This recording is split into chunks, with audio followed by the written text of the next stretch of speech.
There's no place to escape to. This is the last podcast. On the left. That's when the cannibalism started. Laugh, you fucking pigs!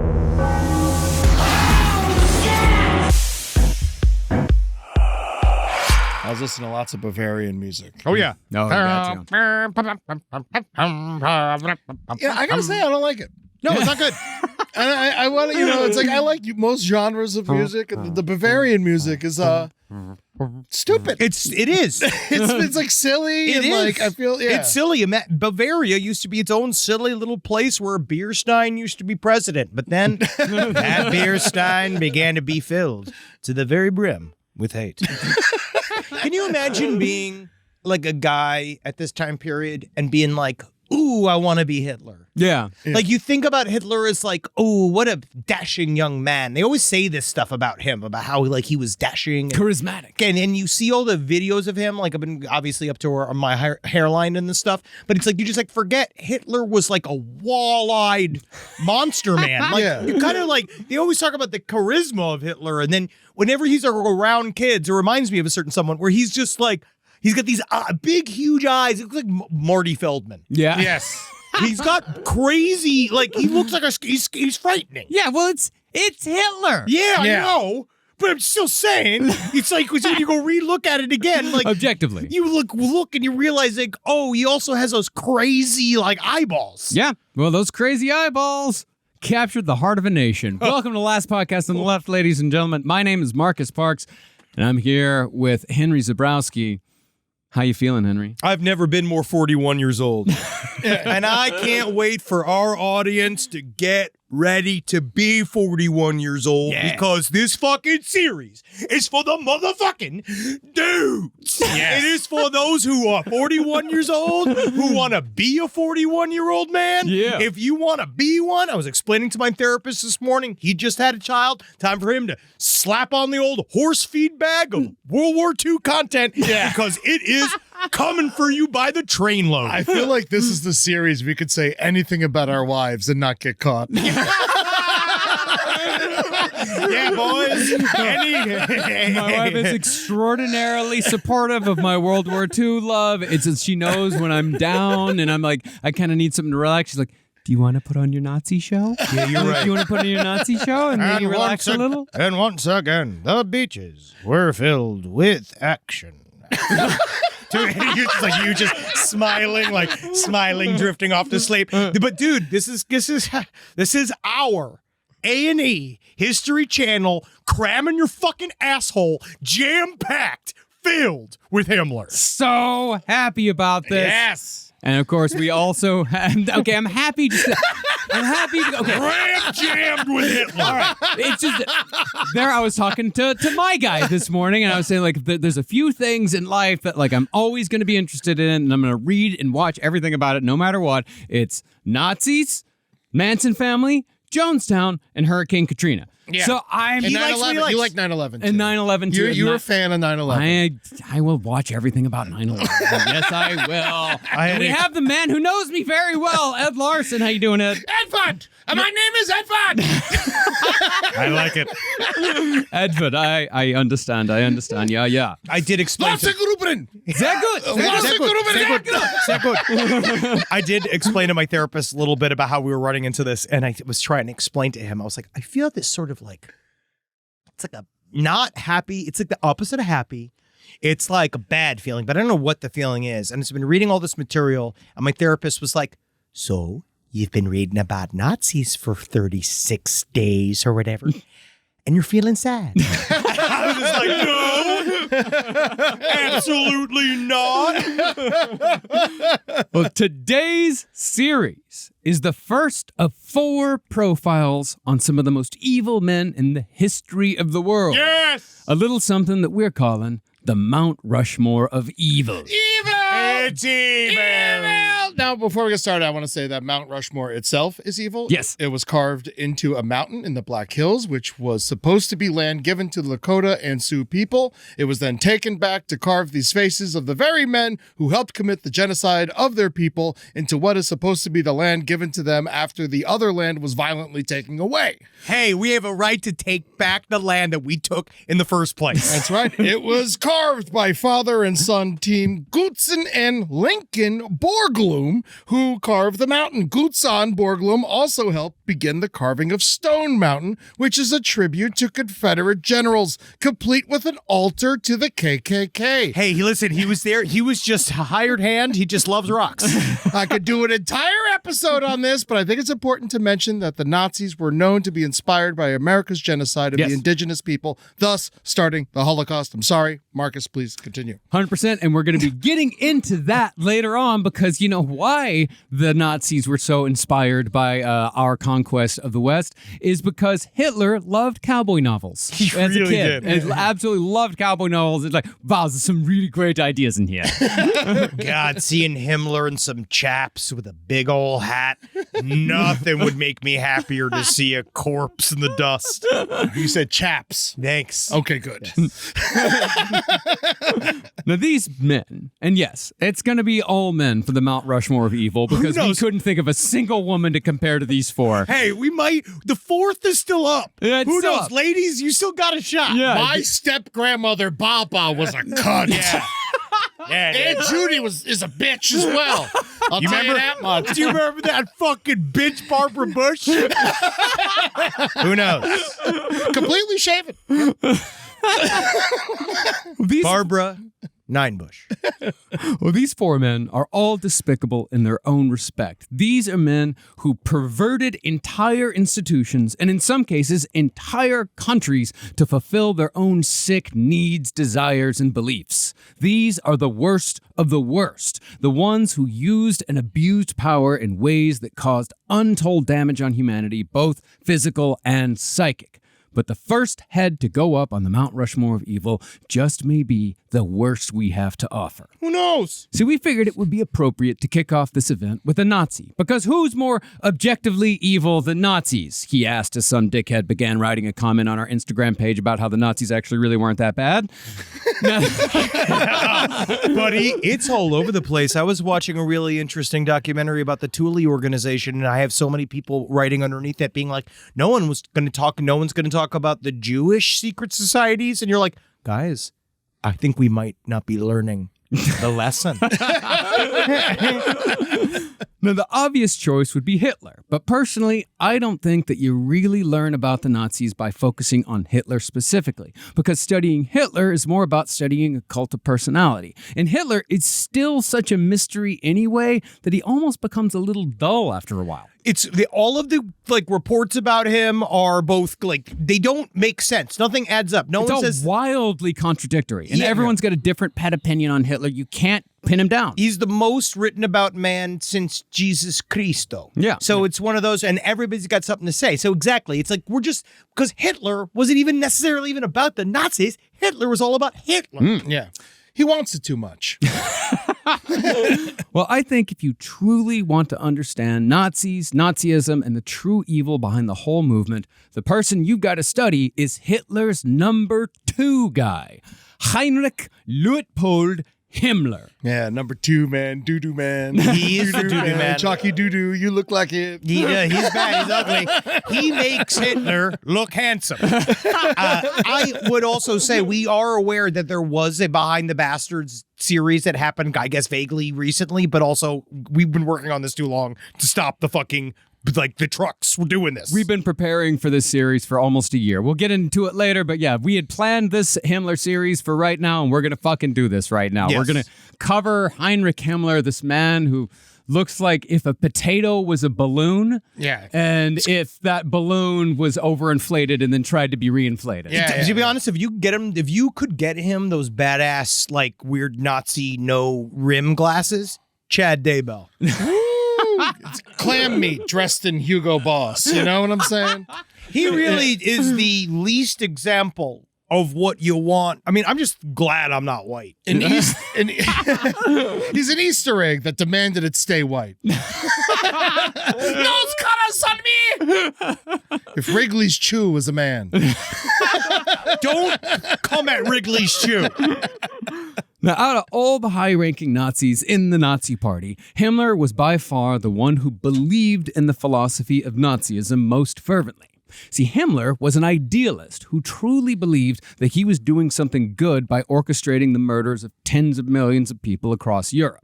Now, just like any fascist government, there were plenty of people who joined up with the Nazis just because it made them feel powerful, or because they believed they could take advantage of the situation for their own purposes. But Heinrich Himmler was no naked opportunist in the sense of using the Nazis for personal gain. He didn't have the guts to be an individual. No. While Himmler was a loyal follower of Adolf Hitler until he wasn't, Himmler wasn't necessarily following Hitler like much of Germany did. Himmler was following the ideas, and it was Himmler who created and oversaw the plans to carry those ideas out. See, Himmler was the quintessential white person nerd we spoke of in our Nazi occult series so many years ago, meaning the thing that Himmler was obsessed with more than anything was white people, their origins, their history, and their supposed superiority over every other race. What a beautiful way that he could have explored all the different ways we eat hard-boiled eggs. Yeah. There's so many things that he could have done here that he left on the table, like gherkin culture. Yeah. Yeah. We are the most boring looking people. I don't know. But think Certainly about, the ugliest babies there are. Oh, yeah. think about what we offer. Tuna fish sandwiches. Big ornate clocks. Honestly, we do amazing things. We're really good at like taking things that they made and pretending we made it. Yeah. Great. at that. Packaging. That's our shit. It's called packaging. Spaghetti. Well, when you read about or hear some of the more off-the-wall Nazi beliefs about Aryan bloodlines or Atlantis, and you ask, who came up with this shit? The answer is Heinrich Himmler. It's me. Because Himmler was the Nazis' number one guy when it came to the occult. Basically, Himmler studied every racist, occult, and pseudoscientific writer he could find, and he cobbled together both the belief system and the wild set of racial purity rules that every Nazi eventually followed. But just like Hitler himself, Heinrich Himmler was anything but the Aryan ideal. According to one source, he had, quote, and I love this description, a slack butt, a pigeon chest, a receding chin, and small feminine hands. You knock that mustache off or you just take it down a shade. That's Lena Dunham. I mean, like, she'd be amazing as him in the movie. She should try to play him. Oh my God. Wow. That's exactly what he deserved. Yeah. As one fellow Nazi Party official put it, quote, If I look like Himmler, I would not talk about race. and that was a fellow Nazi. Now, to the point of appearance, one author said that Himmler was considered to be awkward looking for a German, but his inner world certainly reflected his outward appearance. For example, Himmler was plagued with constant anxiety, which caused horrific stomach cramps throughout his entire life. Emotionally, Himmler was effectively dead and approached every social interaction, whether it be romantic or platonic, through the lens of what would be best for the Aryan race and his own personal agenda. But while Himmler sounds and looks like an absolutely ridiculous figure, he was, at one time, easily the most feared person in all of Europe, and he would brutally and directly orchestrate the deaths of 20 million people at most and 11 million at the very least. But incredibly, he did not, as far as we know, ever kill anyone with his own two hands. Tiny hands. I don't think he could clap. Like, I don't think he had, no, because it's just the ultimate example of a guy that couldn't, wouldn't, and then basically punished the whole world for it, which is, sounds vaguely familiar. Yeah, I imagine he would constantly look at his hands and his fingers and just be like, Grow. What is wrong with you? He was so sad. His hands were so small that it didn't even make his like penis look big. His penis, like it was like one of those where all he could think of was how small his hands were. If only I could wrap the fingers around the shaft. You're giving him too strong of a voice. Hitler is the full-breasted one. Oh, Yeah. okay. Well, I He mean, talks like this. Oh, little Himmler is he's the most evil man in the world. Oh, everyone's going to obey me, won't they? Going to bend over backwards for me. I mean, it's a good caricature, but Himmler could bring out the when he wanted to. I know. Now, the personality trait that made Himmler so interested in the white race was the same that made him an excellent administrator. In his pursuit of Aryan purity and German dominance over Europe, Himmler became the main architect of not only the Holocaust, but of the wholesale slaughter of the people of Eastern Europe. See, while the 6 million Jews killed in the Holocaust is a horrifically large number, it only tells part of the story of the mass murder perpetrated by the Nazis and organized specifically by Heinrich Himmler. Himmler was the creator and administrator of the concentration camps, where up to 2 million people were executed.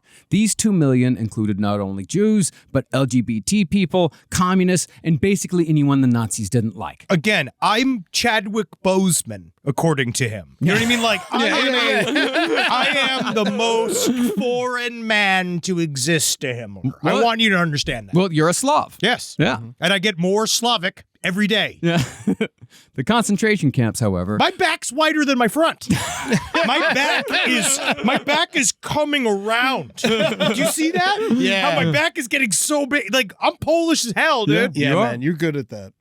The concentration camps, however, were just the end game of extermination. It began with another of Heinrich Himmler's creations, the Einsatzgruppen, whose story we will finally tell in full during this series. We've been dancing around the Einsatzgruppen for years. Great. We're getting really hardcore into it on this one. Cool. Yeah, good. Can I be the funny one in the Einsatzgruppen? Do they have a Goldberg? No. Like a Goldberg? Certainly not. Yeah, but an equivalent. Comprised of 7 death squads made up of just a few hundred men each, the Einsatzgruppen terrorized, tortured, and murdered their way through Eastern Europe like a pack of psychotic locusts.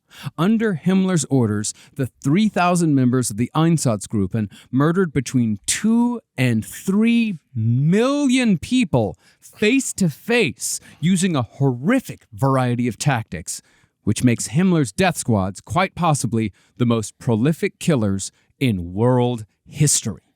Think about that. 3,000 men, 3 million deaths. How come no one went after them? That's actually one of the massive injustices of the Nuremberg trials is the vast majority of the Einsatzgruppen, vast majority of them, they faced zero consequence. Absolutely nothing. Because you know why? There were so many Nazis. There are many Nazis, and they were trying to get all of them. What could you do? So they tried to flip them, and then a lot of them, they're like, well, maybe they won't do it again. Well, the problem was that America went in and said, like, okay, we're going to prosecute every Nazi. And then they looked around and said, oh, shit, we don't have anyone to run this country because they're all Nazis. Well, that's what we got into So they when had we to started pick and talking choose. about Operation Paperclip, and then it turns into all that, and then we had to find out which Nazis we decided to side with, and that began the Great American Slide Down. So Yep. look at that. So that's all. We just jumped into another series. So let's hold. Now, Himmler was also incredibly dangerous to other Nazis. As we all know, right-wing fascist governments are filled with people who absolutely fucking hate each other. And the survival of the fittest ethos that they usually live by routinely results in them ripping each other apart in a quest to reach the top. That is the only true, I guess, immediate justice of all of these people we always have to deal with is that right-wing people have to hang out with other right-wing people. Yeah. And these guys all the Nazis have to hang out with other Nazis. Yeah. And guess what the other Nazis are bad at? Being friends. Yeah. They're bad at being friends. They're bad at being coworkers. They're not cool they're not cool team members. It's like that Anders Breivik shit when he tried to join that one group and he couldn't. No, it's because they're mean. Nazis are mean. They're crazy. But since Heinrich Himmler was a sniveling worm of a man, he instinctively knew how to navigate his way through a fascist government. By waiting in the background for other Nazis to make mistakes, Himmler set himself up to scoop up whatever power they had and add it to his own. This is how Himmler came to be head of both the SS and the Gestapo, which were both folded into Himmler's massive administrative mechanism of death. And the worst part is, Himmler was so incredibly good at what he did that if Hitler had focused his energies entirely on Russia instead of fighting a war on two fronts, Himmler's genocidal vision of a pure Aryan Europe, at least in Eastern Europe, it might have become a reality. And I'm going to save the audience from Marcus and I's when we had our production call, which from there we jumped into Marcus and I doing just like left the meeting, began to do a 25-minute version of Civ 6 against each other, where we like went off and we just started talking about alternative history, and we were like, oh, but what if they slide in? Then you have a Nazi-run Moscow. What if then instead we're fighting them on the Eastern Front with Japan? We got to go against. All of a sudden we're nuking Moscow, Nazi-run Moscow, and it was like, it's awesome. Yeah. Cool. None of that's real, though, right? No, none of it's real at all. But the thing is, this series is not going to be about military history because Heinrich Himmler was not a soldier. While the Einsatzgruppen were certainly a part of the military, Himmler's role for the majority of his reign of terror in Nazi Germany was not about winning battles and taking land. Rather, Himmler's job was to engineer murder on a scale not seen before or since, all in the pursuit of some half-baked romantic ideal, and this is true, that the German people's ultimate destiny was to be a race of pure-blooded warrior farmers spread across the whole of Europe. And every single Nazi, every single one of these guys that think they're going to do this, does any one of them have the upper body strength to do any of this? At least the guys in the upper echelons. Imagine Himmler with a pitchfork with bales of hay, just been like, oh, there's so many tiny bugs. We'll get into it. There's so many big bales of hay filled with large protruding bugs. Yeah, they're all equipment managers. You know what I'm saying? Yes. They're all been... I guess whatever. Well, to accomplish his vision, Himmler believed, he would have to engineer the deaths of up to 50 million people. That was his goal, was 50 million. And true to his spot on the Mount Rushmore of Evil, Himmler believed that this mass murder was not only justified, but morally correct. Now, just so you know, this series is not going to be solely about Heinrich Himmler. By telling Himmler's story, we're able to tell the story of the Nazi Party itself. We're going to be talking about how the Nazis came to power, how they were able to accomplish such monstrous acts, and why the people of Germany allowed it to happen. In doing so, we hope to show not just the similarities of what's happening in our modern world, but also the differences, which are just as important. See, the people in power right now are not literal Nazis, because as you're going to hear during this series, things were far worse in every possible way in Nazi Germany, even from the very beginning. But I will say that certain things rhyme between the current administration and Nazi Germany. And the point of talking about it is that if there is any parallel between what any government does and what the Nazis did, then people are going to get hurt, freedoms are going to be curtailed, and people are going to die. See, the reason why it's so easy to make comparisons between the current administration and the Nazi Party is that, well, the Nazis were at their core an extremist right-wing group. They just took things further than any party before or since. That means that any extreme right-wing or conservative group is going to touch tips with the Nazis at some point or another, simply by virtue of coming from similar places of intolerance, reactionary rhetoric, and the belief that they should be able to tell other people how to live their lives. Not all birds are blackbirds, etc., etc. That being said, I think that it is very much in the best interest of our nation to point out if there are any similarities between what is being done in our name and what the Nazis did. Because while I don't think we're headed in exactly the same direction, we really do want to avoid getting anywhere near it for the sake of everyone involved. I saw Cabaret this year. I don't want to do it.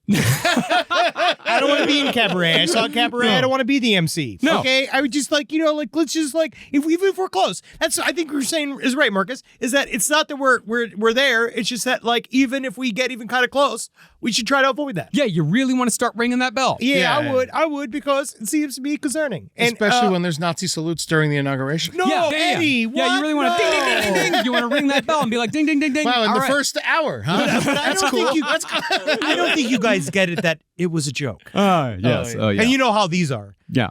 It's so easy to make that. It's an easy joke. We do it all the time on Side Stories. I was joking. We always get the crowd going with Zig Heils before we're going because we want people to fucking be energized, pumped up. It's a reference. I also did deep into research of why Hitler's Zig Heil was different. Oh, yeah? Why was it? The so-called Roman salute. His Zig Heil was different because he was to be heiled. Oh, okay. And so it's a receptive Heil. It was very interesting. I did not know that he did it on purpose. Is it bottom? Yep. So what? His went straight up and the other one went across, right? What are you doing there?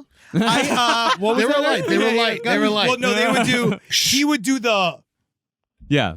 Oh, okay. the back one. Back one, He would yeah. do the back one. It's a casual one. Yeah. They would go forward, he would go back. Yes. Oh, he's cool breeze. It also because guess what the real reason why? It's because doing the Zig Heil for too long hurt his shoulder. Oh. and his tiny little wrist. Yeah. Now, as far as sources go, we've been working on this series in one form or another for nearly a year. And since we wanted to do this right, we have no less than 8 sources from books alone. So, in the interest of expediency, we're going to post our full source list on our Instagram page instead of listing them one by one, so we can jump directly into the story of Heinrich Himmler and the Nazi Party. So put on your big wool bathing suit, light up a cigar, and tell your wife to go in the other room and shut up. Because now it's time for some Nazi history, Himmler style. Or invite your wife if she is also into history as much as you are, because sometimes that is the case. If she won't get too hysterical. And if she can possibly sit and pay attention for long enough without you having to curb her like a child. Have you ever read Mein Kampf? No. Could you? Like, how do you do that? It's like, a book. You can buy it. You buy Yeah. it? Really? They Yeah. sell it at like Barnes & Noble? United States of America, we technically still are a free country that allows you to read whatever you want. Yeah. Well, I know you can read it if you want it, but can you buy it? Yeah, Yeah, you can buy it. Really? Yeah, Who you gets the money? I do. I've been getting a chunk. I've been getting a chunk for the last couple of years. It's actually kind of crazy. Yeah. The copyright came up. Henry scooped it out. Yeah. And now he gets 50 cents on the dollar for every time. Mein Kampf. So, thank you. Oh, good. Thank you. Rob just brought up the Amazon listing for Mein Kampf. Oh, Thank you. my. Oh, on Kindle. Yeah. Oh, Oh, wow. And it's thank you. $11.99. Unburnable on Kindle. It's boring. Yeah. Yeah. It's very boring. Is it goring? No, it's pretty good. It's not bad. We're gonna get into Mein Kampf on episode 2 because Mein Kampf was a massive inspiration to Heinrich Himmler. But yes, it's boring, it's repetitive, and it's very whiny, as is everything that these fucking people do. They're such fucking whiners. They're such bitch babies. God damn, they are. Himmler, isn't that what he called his mother? Mein Cunt? Keep going, Chris. I'm sorry. Fuck you. Now, Heinrich Himmler was born in the German city of Munich in the year 1900 to an upper-middle-class couple with pretensions towards German royalty. Himmler's father, Professor Gebhard Himmler, was the personal tutor to Prince Heinrich of Bavaria, who was a member of an ancient Germanic royal family whose lineage dated back 700 years. And so, when Professor Himmler's second child was born, he named him after his benefactor, Prince Heinrich. His father was a fucking cuck and he's a fucking piece of shit. He just named him after a prince he works for. Yeah, he Can you named him fucking after his imagine that? boss. Ugh. And the prince even agreed to be Heinrich Himmler's godfather. That meant that Heinrich Himmler came into this world already believing that he was far more important than he really was, simply because his father was a tutor to a Bavarian prince. Now, is it wrong to say a part of where the main issue of where we're going to see all of this bad stuff come out of is that Germany was like a bunch of little provinces for a while that was actually only grouped together not that recently. Like it was like in the Germany's- 1890s, right? Germany itself as a country is relatively new. Yes. Yeah. And so every section had its own like history and its own lineage and its own like ruling classes and shit. So as things were slammed together, it changed the fabric of the aristocracy, right? Like it changed the fabric of all these things. And these are people that are really looking to stay in the aristocracy. Yes. The changes that came when the aristocracy went away, the aristocracy did not like it. They don't like it. They really hate it when they lose their power and when things change and when the little people start coming up. Yeah, when the money that they were handed just because their father came inside of a woman and it made you and then you get to make that money, they were really sad when that system wasn't working for them anymore. Yeah. So what did he teach the Bavarian prince? Like how to make pretzels and shit? Yes. Honestly, how to whittle shoes, how to unwhittle yourself out of shoes. That's the hardest part. They also had whittle gloves. Whittle gloves.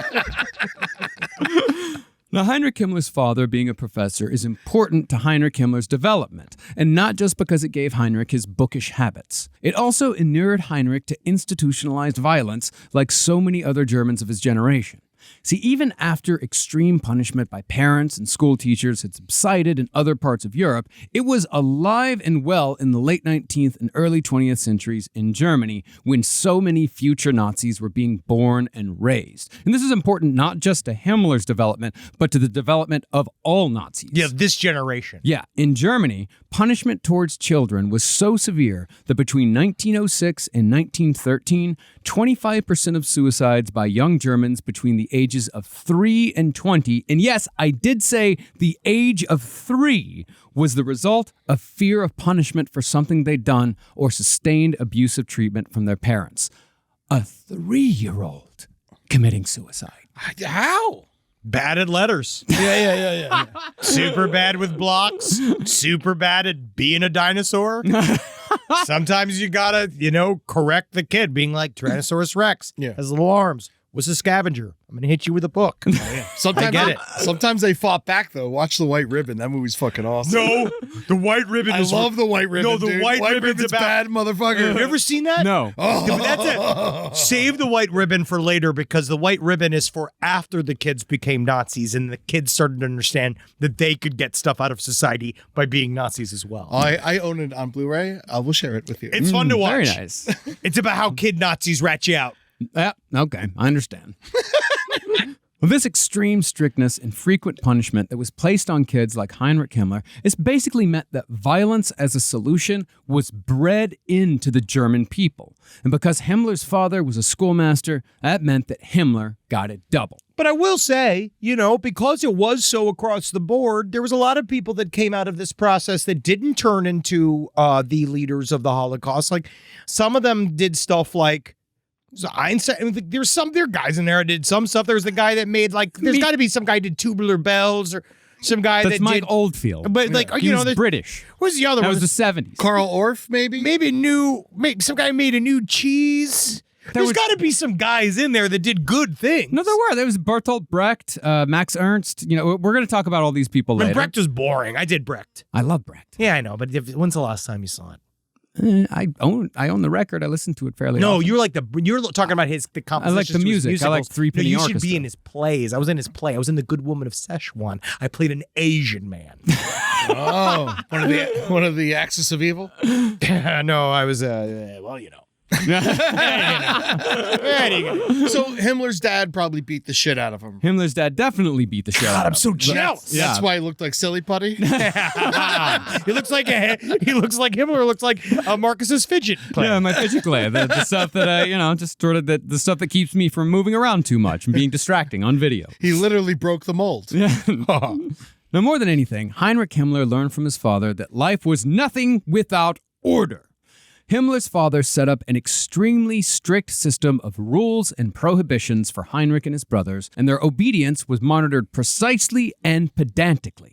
Himmler, of course, would one day take this philosophy and apply it first to the Nazis' paramilitary wing, the SS. And then Himmler would apply those rules to the German people themselves before finally forcing it upon any state that the Nazis conquered in their quest for world domination. I think pedantic is one of the true signs of this whole culture. Yeah. Because you got to remember that too. They're going after things. They're criminalizing things that are normal. Yes. And that's when you hear the term that I heard a lot in these documentaries I've been watching of Nazification. Yes.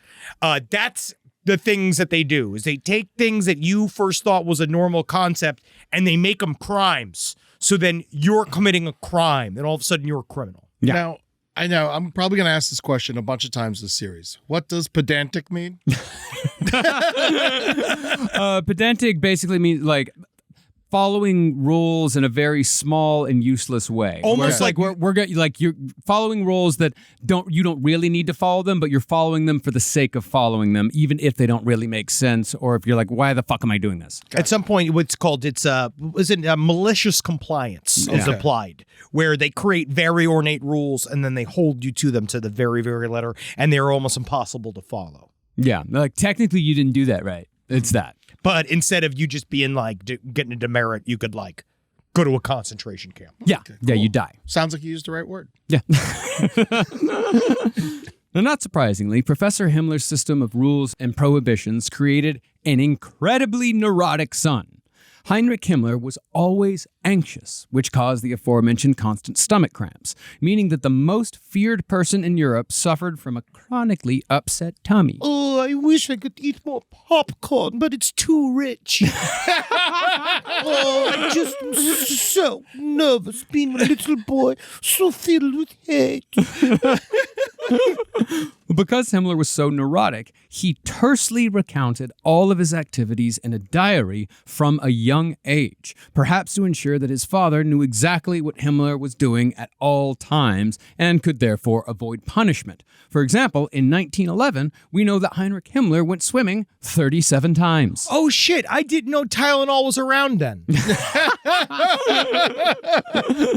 But interestingly, it seems like hate was something that Heinrich Himmler was simply born with. Thank you. While his virulent anti-Semitism would appear later, Himmler was known in grade school for having radical views against the French. He just chose them. Well, I hate the French. And then he would just go off on like all the reasons why he hated the French and why the French sucked as a child. He really did have a natural instinct to understand that he's like, we could see it. How many times have we seen these evil nerds take over shit? It's like you could see him understand immediately as a little boy. Oh, I'm ugly, sickly, uncharming, piece of shit. How am I'm going to need to be in charge. How can I make myself feel better? Yes. Yeah. By pointing out the shortcomings of others and by creating shortcomings for other entire races of people. And there are several quotes in this that I had to read to my therapist that I don't know even where to share them, where I had to explain where it's very interesting that you could see this little boy Himmler, because of his diary, there are so many clips of his thoughts that if you put the words he was saying and put next to them pictures of some very current human beings that are talking on the internet, you would see the exact same words coming out of a 15-year-old Himmler's mouth. Yeah. Out of the 15-year-olds that we're seeing that are being taught by the malicious, evil people that are talking to them about this stuff, especially 100%. about women. Yes, And 100%. it started with women and abstract hate. Yes, and we're going to get into that later on, way into that. Do you think he hated the French because of how much they cooked with cream? And you're just upset, too much butter. It made me want to do the brocket, the poopadoops. I wish I could have a chicken Alfredo, but I won't because it just makes me all gurgly burgly and makes me dumpers loose. So I'll just stick to my whole bratwurst. If there's any way that I could have this without the bearnaise sauce, that would be wonderful because my stomach hurts. I'm doing him. My goal is to do him as it's like I'm cast him in a movie. You're little Lord Fauntleroying him a little bit. Yes, he is At right this now. point, yes. Yeah. Yes, he will be big Lord Fauntleroy very soon. But the thing is, it could be that Himmler's hate may have been born from his own shortcomings, which were many. It's almost like they were just his comings. Yeah. Or non-Cummings. As I said earlier, Himmler was not the ideal Aryan. He was a small, short, sickly child whose round spectacles only accentuated his round face, and his legendarily weak chin did him no favors either. Yeah, it's a bad one. Yeah. Heinrich, he's one of those guys that, he's skinny, but he also has 7 chins. Yeah. Looks like Brain. Like Pinky in the Brain. Yeah. He does. Yeah. He looks like somebody I want to fucking knock in the mouth. Yeah. That's what he looks like. Like a peach sofa in an abandoned model home. Heinrich also complained repeatedly in his diaries about his frequent bouts with illness. He had many, many colds. And, to kind of fight against all this, he tried bettering himself through daily weight training with dumbbells, but he was too sickly to get anywhere with lifting weights. Can I get somebody to remake the picture of Pee Wee Herman working out at the bottom of that thing? Can I get that with putting Himmler's face on Pee Wee Herman's body? Because that's like perfect. Now, even though Himmler would have been killed immediately if he had ever stepped foot on a battlefield, He would have gotten bit by a bug. It would have been what? That's how Himmler dies on the battlefield. oh no, that he's got death by trench foot written all over yeah. him. He was supposed to be cannon fodder. Yes. His ears are innies.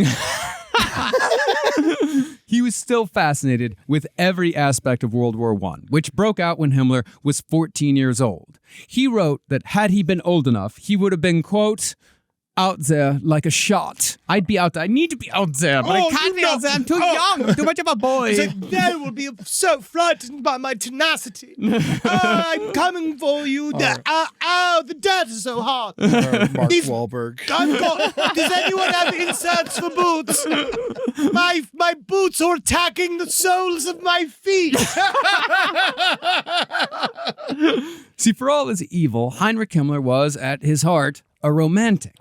Like most Nazis and like many people on the extreme right wing, Himmler was a fantasist, obsessed with glory in the present that would result in a return to a past that never actually existed. I'm just going to say this once, is how many posters I read while watching these documentaries that say, "Make Germany great again," and it is legitimately the quote. And so just remember that, okay? Because it's hard to get away from this. We're not trying to turn into Rachel Maddow here.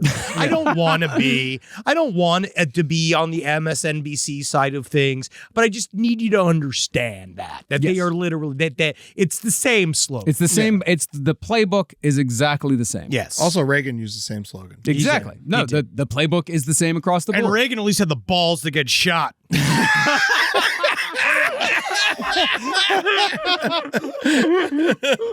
But for all the glory World War I could offer Himmler, if only he were old enough, it also took away Himmler's connection to Bavarian royalty. Heinrich's godfather and namesake, Prince Heinrich, was killed in Romania in 1916, which removed the Himmler family's privileged access to the Bavarian court. Himmler's dreams of being attached to German royalty were dashed, and personally, I think that Prince Heinrich's death instilled a drive within Himmler to return to a position of power and importance at any cost. Because he knows 700 years ago, little Himmler was dead on the gate of a feudal lord, his bones hanging from it, begging for food. Yeah. In any other generation, Himmler is a runoff. Yeah. Hitler is the guy the tribe or literally leaves behind. Yeah. He's a waste of physical potential. He's a waste of mental potential. And he knows that. Yeah. He knows that if I don't become dictator, no one's ever gonna like me. Yeah, Germans used to be barbarians. They were fucking giant madmen. But they also there was levels because Vikings actually kind of had some sort of interesting matriarchal societies. There was stuff in there that wasn't like this. They are going to go ahead and make up a world that didn't exist after this to explain how the Nazis got to there. So it wasn't in the end, they were just people. They were nomadic tribes living their own little lives. Yeah, but they definitely they create a narrative that fits the world that they want to live in. And they tell people, oh, this is the truth, when in fact it's just a fantasy that they've created. Now, when Himmler was 17 years old, his father used all of his remaining influence with the Bavarian royal household to get Heinrich accepted into the army as an officer-in-training cadet. But ironically, Himmler's privileged position made it impossible to lie about his age in order to enter the war early like so many other teenagers. We were so close. So close. As a result, Heinrich did not qualify for officer training until after Armistice Day on November 11th, 1918, when the war was all said and done. Day after my wedding anniversary. Aww. But Himmler still went through with his army training anyway, although he soon discovered that military life was actually quite difficult for a sniveling, sickly bookworm such as himself. Himmler wrote dozens upon dozens of letters to his parents complaining about the food, the bed, and how homesick he was. He would berate his parents for not writing him enough. What a bitch! Would chastise them for not sending a message or a package literally every single day. And these are, and Henry, please, I want you to read these directly. No, give it some sauce, but don't add any. Him in one letter, Himmler wrote, quote, Dearest parents, today again I have got nothing from you. That's mean. he is 18 years old. Then No one cares about what I did in a canoe today. Nobody cares about the knots I tied. Then, when his parents still didn't write him back, he wrote, quote, Dear mother, thank you so much for your news, which I did not get. It's so horrid of you not to write again. Mean mommy. Mean, bad mommy. Not good to me. Not good to little Heiny. the most feared man in Europe. Oh, you're mean to me, mommy. Show me teeth. He's not 14. He's not 12. He's not writing from summer camp. He is writing from officer training school. Mommy, how big was your belly when I was inside? Can you show me how big it was? It was as big as a beach ball. Or was it a cantaloupe? Answer me, mommy. I hate the Jews. I just can't help but think that his nickname is Heiny. Yeah. Which is like a Jewish name for butt. Yeah. His wife called him Heiny. That's next episode. We'll get there. Now, Heinrich considered himself a failure for never being able to fulfill what he believed was his true calling. Despite his obviously weak nature and physical shortcomings, Himmler believed that it was his destiny to be an officer in a war to defend Germany, and he'd missed that destiny by just a few months. That's not how destiny works. Nope. Additionally, Himmler, like many Germans, was dismayed about how the war had ended, except Himmler, of course, took it personally. Why did we lose? It was because I wasn't there. I was the X Factor. In Himmler's view, the Bavarian government had been overthrown by communists and anarchists who had replaced the Bavarian royal family to which he'd only had the slightest connection. But for Himmler, the dissolution of the royal family was a great loss, and he, like so many other Germans, was starting to give serious consideration to the rumor that the German people had been, quote-unquote, stabbed in the back by the Jews, who had supposedly conspired to orchestrate Germany's defeat. But aren't they also in Germany? Why the fuck would they be orchestrating the defeat of the country in which they're in, Marcus? And because they're there to make, the story goes, the cabals are moving all the revolutions. they're there to make money. The whole thing is so they can make money on the misery of the German people. They were making money before. But they could make more money. They can actually. You actually make more. It's shown economically, Why Marcus. are you arguing with me? I don't subscribe to the Stop stab in the back. believing. Why are you saying these things? It works. It doesn't make any sense. None of it makes any sense. No, it's stupid. No, it's and that's what we'll get into again and again is that these theories about the Jews and these conspiracy theories about the Jews is that basically what it does is it gives these people an answer for everything to be able to go like, of course. The Jews. I should have known. Also, it's again and again.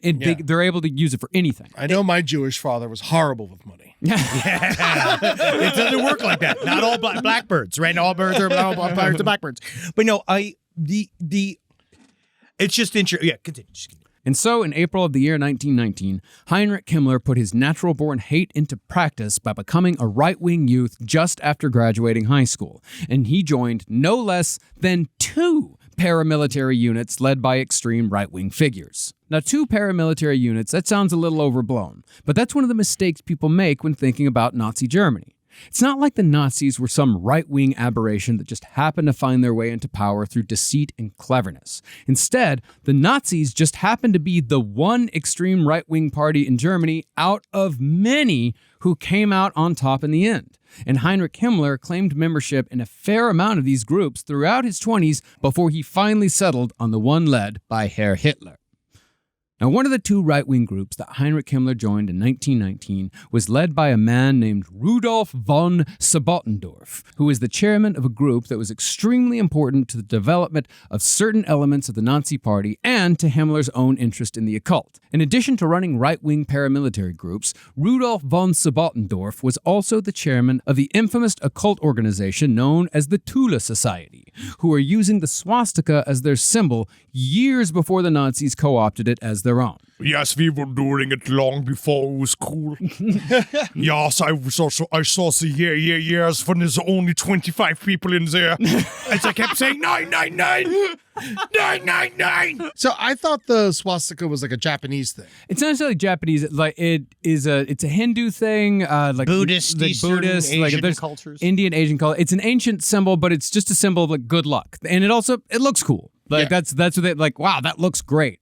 There are things that were done in this time period that were done literally for stylistic reasons and for propaganda reasons. Oh, yeah. I mean, I would say that 90% of what they did was done for style and propaganda. And Rudolf von Sabotendorf was a truly very mysterious, dark character in all of this because he came from Turkey and he came from essentially maybe being one of the people that ran guns to the same guys that did the Armenian genocide. Yeah. So Rudolf von Sabotendorf has been this kind of proto understanding of mixing international espionage with racist ideologies and learning how to use them in political worlds. So this guy, Rudolf von Sabotendorf, is like a giant dark hole into history that I started to tumble down. And then you're like, oh, okay, it's its whole other series. Yeah. Have you ever seen the swastikas that they use as design in Glendale on all the light posts and stuff? Yes. Yeah. It's fucking weird. Yeah, dude. But it's like, again, they're still being like, well, we had it first. Yeah, it's an easy design. Yeah. You know?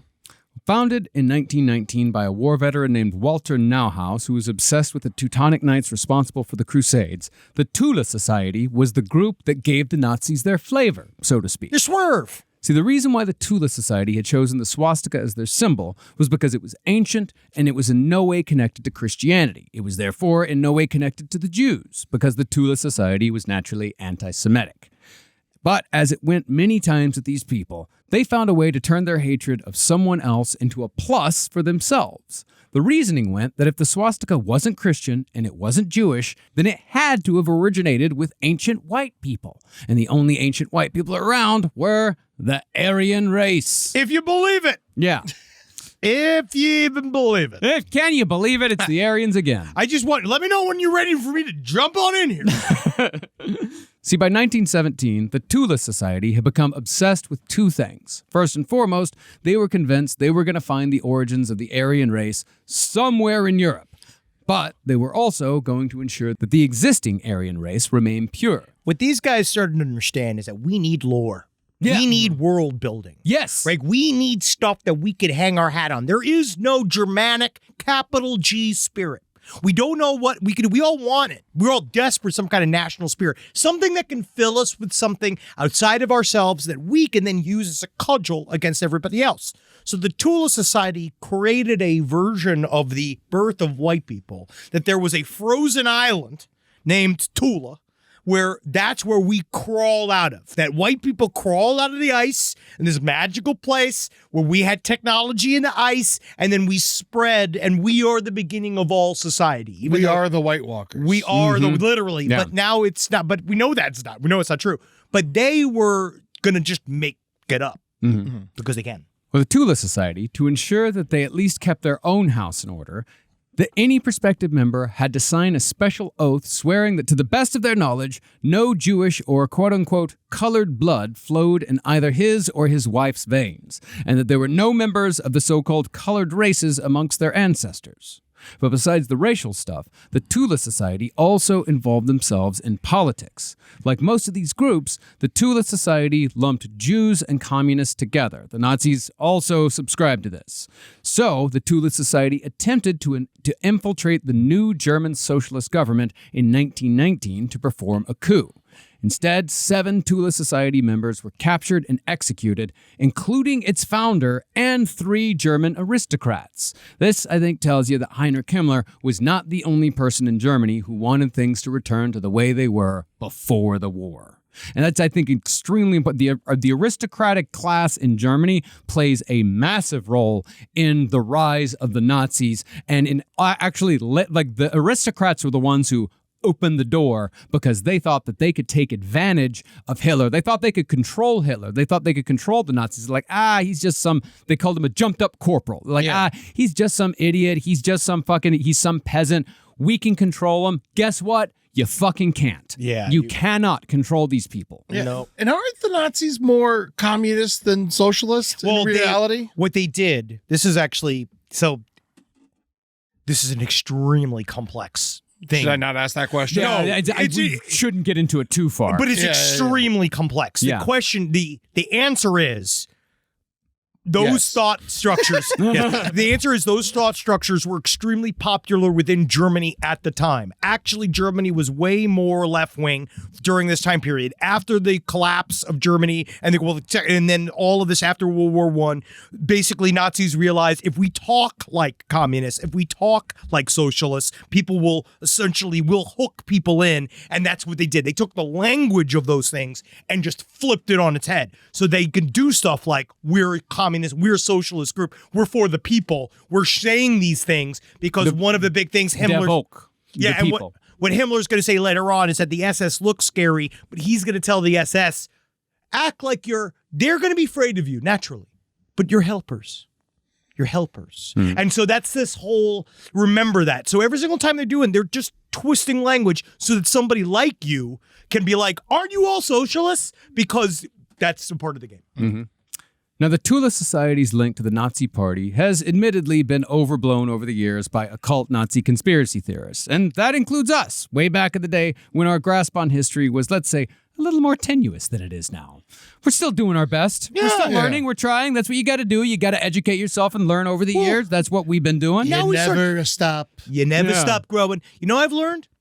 More so, there are 2 layers. There are just more and more layers. There's more and more understanding that certain things are just done for reasons that we don't want to understand. Like that the idea that this occult side of it, Himmler knows when we'll begin to express that there's a practical way to harness this.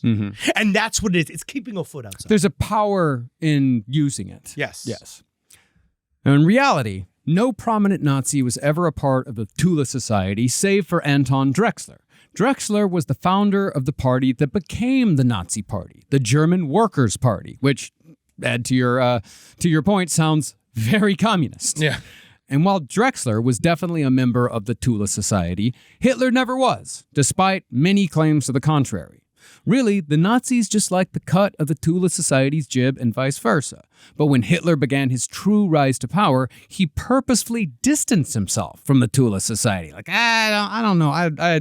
They're fine, but that's not really our thing. And this wasn't because he disagreed with anything the Tula Society was saying, but because Hitler knew that the Tula Society was simply too weird for most regular Germans, too out there with their occult beliefs.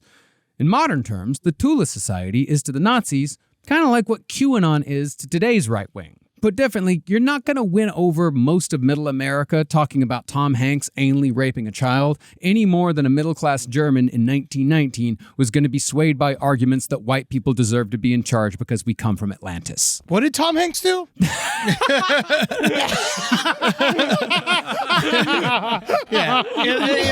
Tom Hanks, he's very persuasive. If I'm going somewhere, I'm molested. I want to get in your box of chocolates, little boy. But that's one of the things that people don't realize about the Nazis is that Hitler he always liked to present himself as a reasonable man. Well, he didn't like all the crazy shit, all of the wacky shit. It was a slow roll. He always wanted to present himself as reasonable. He loved a referendum. He always loved let's put it to the people and see what the people say. But then you see the slasher What's his name? Schleicher. The guy that would like end up putting Hitler in charge, blah, blah, blah. Yeah. The one who ended up fucking getting killed during Night of the Long Knives I wonder why. because he thought that he could fucking control Hitler. Because you can never fucking control these people. But then he brought Hitler, right? So he was the first one to meet, but everybody who met Hitler was like straight up, we're like, this guy's fucking insane, right? Like, this guy's really insane. But they all were like, because he began to realize, I have to change tone. Yes. But just as it is with QAnon, there were some people in Germany who were swayed by the wackier shit, and Heinrich Himmler was most certainly one of those people. Dude, this is the Xenon poll. Yeah. Because the Xenon poll, like what that does with the Xenu poll, this is the Xenu poll. So what this does again is that you're in so far, I'm going to tell you something ridiculous. Now what that's actually going to do, that's a loyalty test. Yeah. And that's going to make you double down. Like if you don't believe that white people can naturally harness the transformative power of the earth itself, Vril, and be able to create UFOs that can fly and be able to travel past in time in order to like fuck a Mastodon or whatever. Like these guys like legitimately like they believe that outwardly because that's a sign that you're a true believer and you're going to be in lockstep no matter what. And some people are more willing to believe the crazier shit than rational shit sometimes too. Because the crazier shit can't be proved. And it's a better story. Yeah, it makes life more interesting. Now, while Himmler wasn't a member of the Tula Society, he was a member of right-wing groups run by Tula Society members. And Himmler gobbled up every bit of pseudoscience and pseudo-history that these people spewed. He started understanding. See, during World War I, many Germans found themselves drawn to the myth of Atlantis. But what they heard was an Atlantis myth with a racist slant. This myth said that Aryans, i.e. white people, were actually Atlanteans, and that the lesser races had caused their downfall.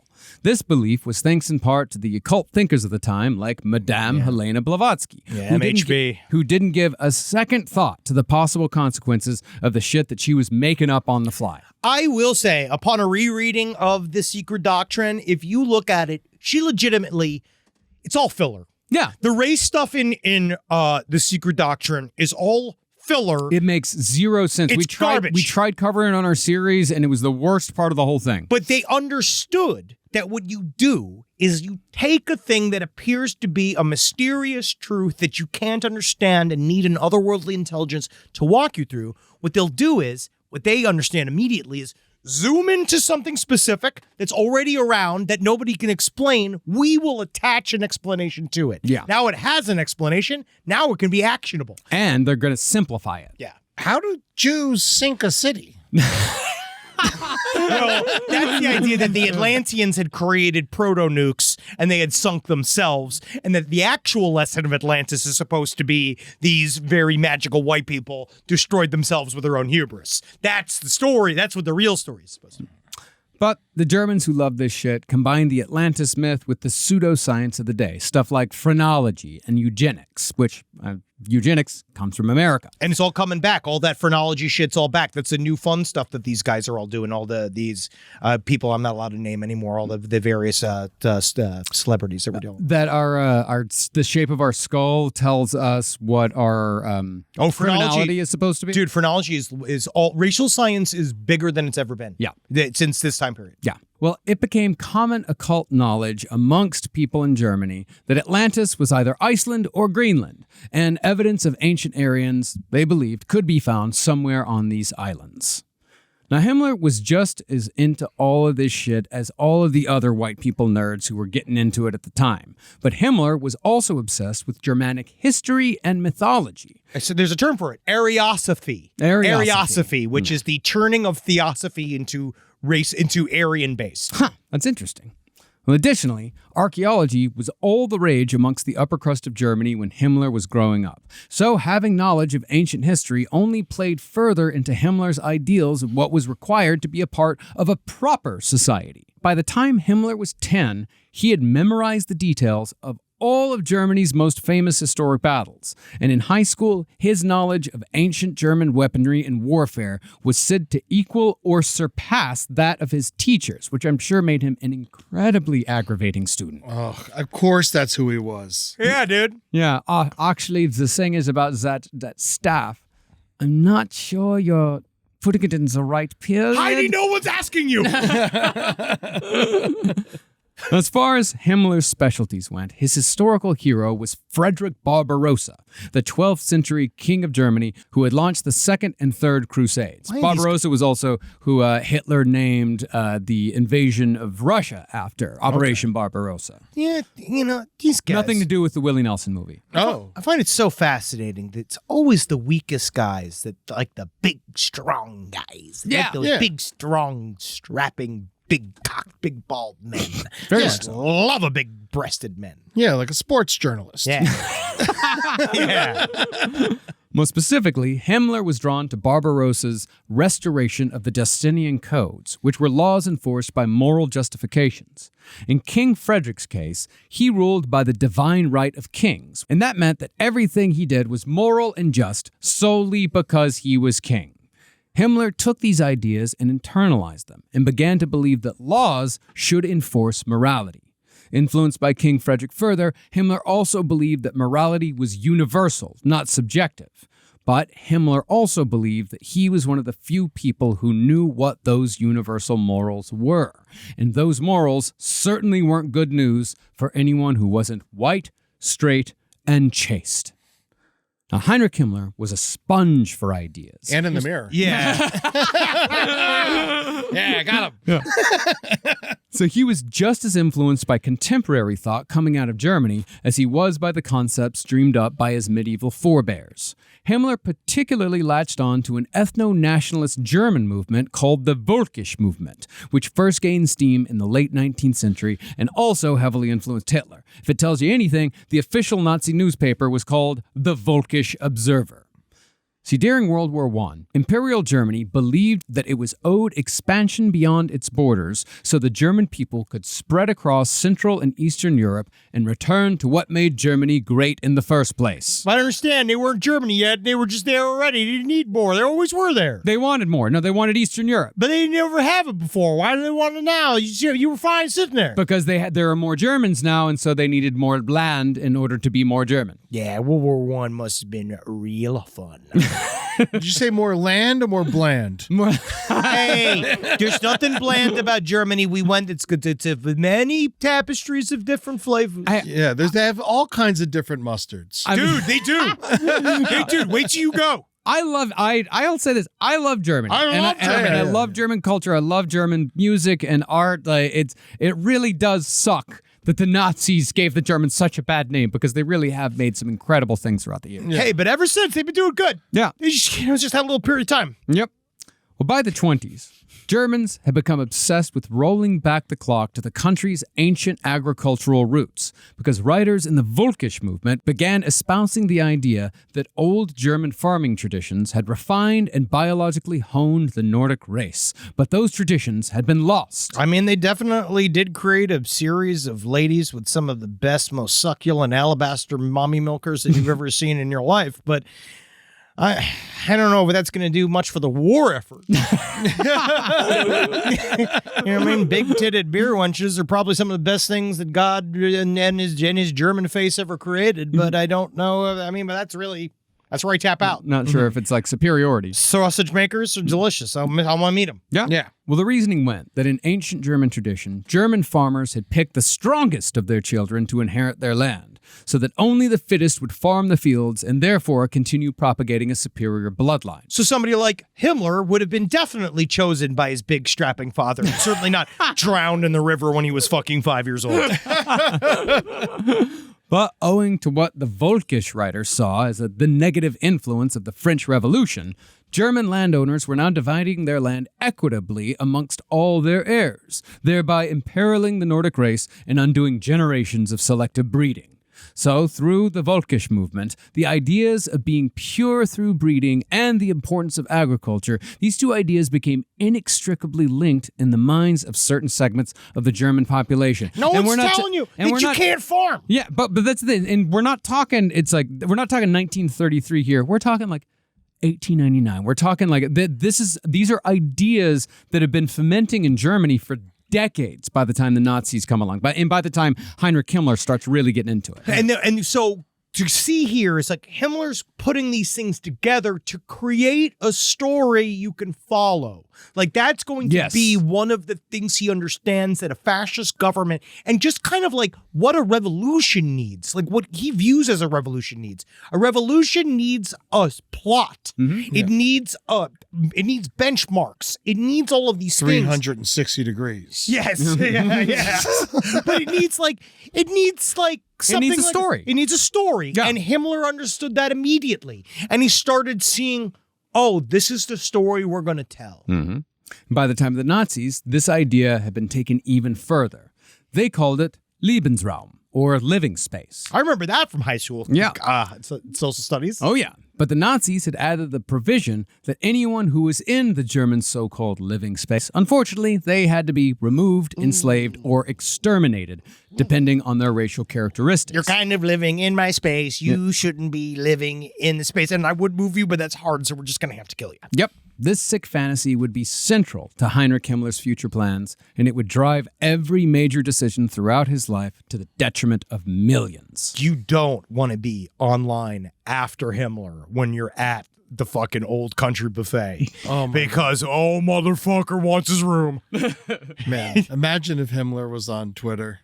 He might have been saved.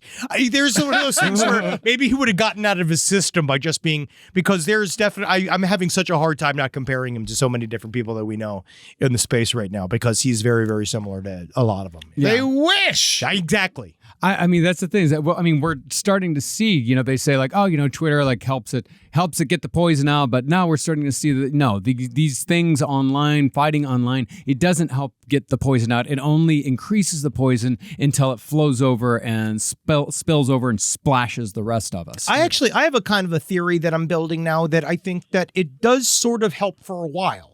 I think that it does allow pressure to increase from people saying hateful things. I think the problem is that eventually you do begin to realize it's not moving the needle, and that sometimes that either, hopefully that makes you stop being a troll. That normally it's like one or two. It's either you upgrade to something worse or you finally stop. Yeah. It's also good that we see it in real time, because all this Himmler shit we learned from like his diaries and stuff. Yeah. After he died, we got a handle on it. Now we get to like see people post their thoughts in real time, which is kind of cool. What's amazing about Himmler in this aspect is the fact that he wrote down every single one of his thoughts. He did. So we know exactly what he was thinking. Yeah, that's why we know Himmler. Like, that's why we can say so much about Himmler as opposed to like why Hitler's still such a. Even though Hitler wrote an entire book about his beliefs. Yeah, he was a fake version of himself. You know what I mean? Yeah, with Himmler, we know exactly who this man was. Now, when Heinrich Himmler read about the Völkisch movement, it sounded to him like the ideal life, despite the fact that he was the upper middle class son of a professor from one of Germany's most cosmopolitan cities. A horse farted, and now I'm sick.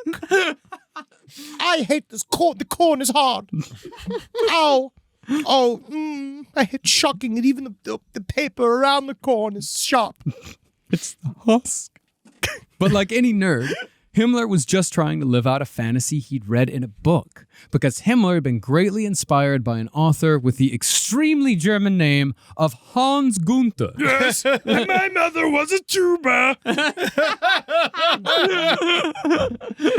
Hans Gunther's book was a hugely popular tome called The Night, Death, and the Devil, in which he argued in the most racist way possible that the German people were destined to live in an agrarian culture in which every German is a warrior farmer who could both live off the land and defend it, if need be. It's the same guys that were at Charlottesville. You know what I mean? It's the same fat-bodied, piece of shit, weak-shouldered, weak-chested little bitches that are going to go and like act like they're going to till a field. A lot of them can't till a Walmart. I will say The Night, Death, and the Devil is a great title. It's a good. It's a pretty good. Yeah, The Night, Death, and the Devil. Yeah, it's pretty good. I would, if that was a movie on like a shelf at Blockbuster, I'd be like, that one, please. Yeah, like that one. Give me that and 310 to Yuma. Inspired by Hans Gunther's ideas, Himmler made the very surprising decision to study farming at the Technical University in Munich when he was 19. But the catch was that he had to have 1 year of practical experience under his belt before he could join the program. Now, even though Himmler acquired an apprenticeship on a farm in short order, his body was not prepared for 12 hours of manual labor 6 days a week. To his credit, he did try to push through the pain, but he still ended up sick in bed with paratyphoid fever after just 5 days on the farm. He couldn't even get through a work week. Dearest Father, I think a chicken coughed on me. Dearest Father, will the white race prevail? I have beet disease. Beet disease. The vegetable. The vegetable. It's the vegetable. So you have, son, yes, you have not conquered disease. You have disease of the beets. Yes, I have radish, AIDS. Help, Father. Send help, send money. It's in my head. Well, the fever landed Himmler in the hospital for 3 weeks, but Himmler's hospital stay basically became the 1920s equivalent of falling down a racist YouTube algorithmic rabbit hole. While bedridden, Himmler alternated between Jules Verne and political works that only reinforced his conservative nationalist viewpoints. That's Kind right. of like sitting there and going back and forth between Minecraft videos and Nick Fuentes. Yes, excellent. I knew that beets were the Jews' apple. I knew that for certain. Good sour beets. Particularly, Himmler devoured books that had the seemingly incongruent views that the Jews had both started World War I and had stabbed Germany in the back by forcing them to surrender on the cusp of victory. Really? Because I figured the people who forced them surrender were the other armies that defeated them. That is more what happened. Yeah. And it was the generals that were like, oh, we can't win this. We're losing this. Well, that was but that really was kind of where the idea came from, is that the German generals at the time, unlike Hitler later on, who took Germany to the bitter end until Berlin was absolutely destroyed, the German generals in World War I looked at the men they had, they looked at everyone else, and they thought, we can't win this. And if we keep going with this, then these people are going to march into Germany. There's and nothing left. They're going to destroy our entire country, and we don't want that to happen. But there were guys on the German front lines who were like, oh, everything's going great. Like, we're winning battles. We're doing shit. Like, everything's going good. But because, the German generals made the responsible decision to not sacrifice, millions of more of their citizens, many Germans did not believe Pussy. Pussies. That's what they thought. They were like, they wanted to fight to the last man, to the last, until there was no hope. Man, fucking Himmler would have died so fucking fast. I know. It would have been awesome. He can't even garden, much less live in a trench. Yes. He couldn't 5 days. I have to confess to you, I don't even really like water. I don't like to be wet. It's like I'm covered with slow. It's like I'm covered with slow. Now, once Himmler was out of the hospital, he decided that maybe the hands-on apprenticeship wasn't the right move. Yes. So he quit the program and enrolled at the University of Munich with a major in agriculture. So I can write papers about farming. So he could be more theoretical with it. Yeah, you know how that is. Yeah. Like, what are seeds? What is a seed?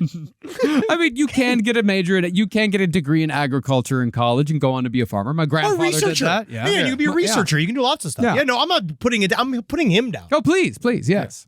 He also joined a group that was far more suited to his background, a racist fencing fraternity. Now that is Heinrich Himmler's lane. Well, he does look like a pincushion. He wrote in his diary that he only gained the confidence in college to engage in intellectual debates with other men after he had received his first fencing scar.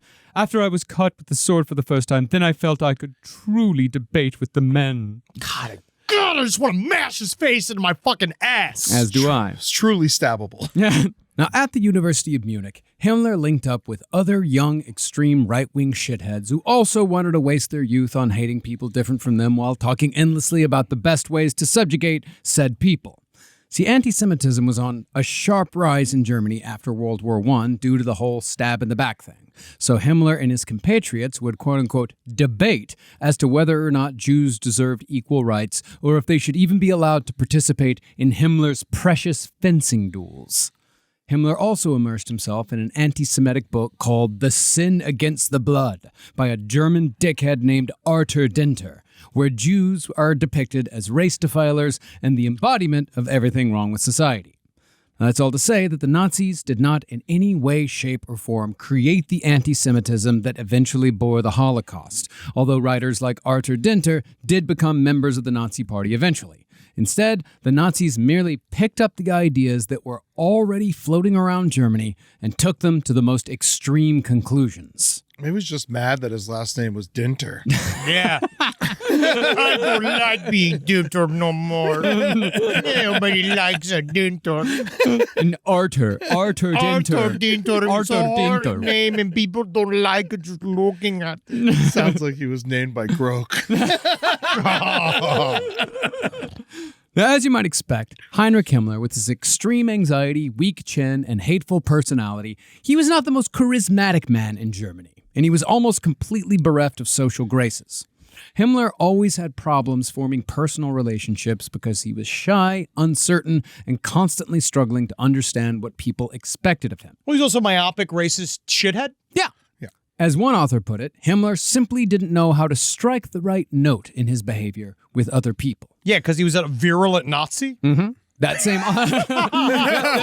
tends to make you unlikable Yeah, I to don't the know what it majority is. of people. Yeah. And it just always that's not always fine. Like the idea too, I'll never understand that. Like these guys do have friends and they do have these things where you have to act all normal around them or whatever. Can you fucking imagine it? Could you imagine it? I get it. You're going to put me in a concentration camp, but honestly, you might have to if you think I'm going to give Himmler a high five. I don't want to touch him. It's like he was like I keep going back to Anders Breivik. He looks like him, he acts like him. It's Very crazy. similar. Well, that same author basically diagnosed Himmler with what modern psychologists would call an attachment disorder. That meant that Himmler placed very high expectations on other people, but was unable to define what those expectations were. So, as a result, his expectations could never be fulfilled. It was impossible. But Himmler would still become highly frustrated when people disappointed him, and he had a constant desire for affection with no way of knowing how to obtain it. Because of these constant failed connections, a disordered person like Himmler will shut down even further emotionally while trying to find outlets to compensate for their lack of relationships. He could have used like a body pillow. Oh, wow. Oh, what a fleshlight attached to a Bugatti machine could have done for this man. This man, honestly, you just look at Himmler and my first thought in my head, this man needs some hentai.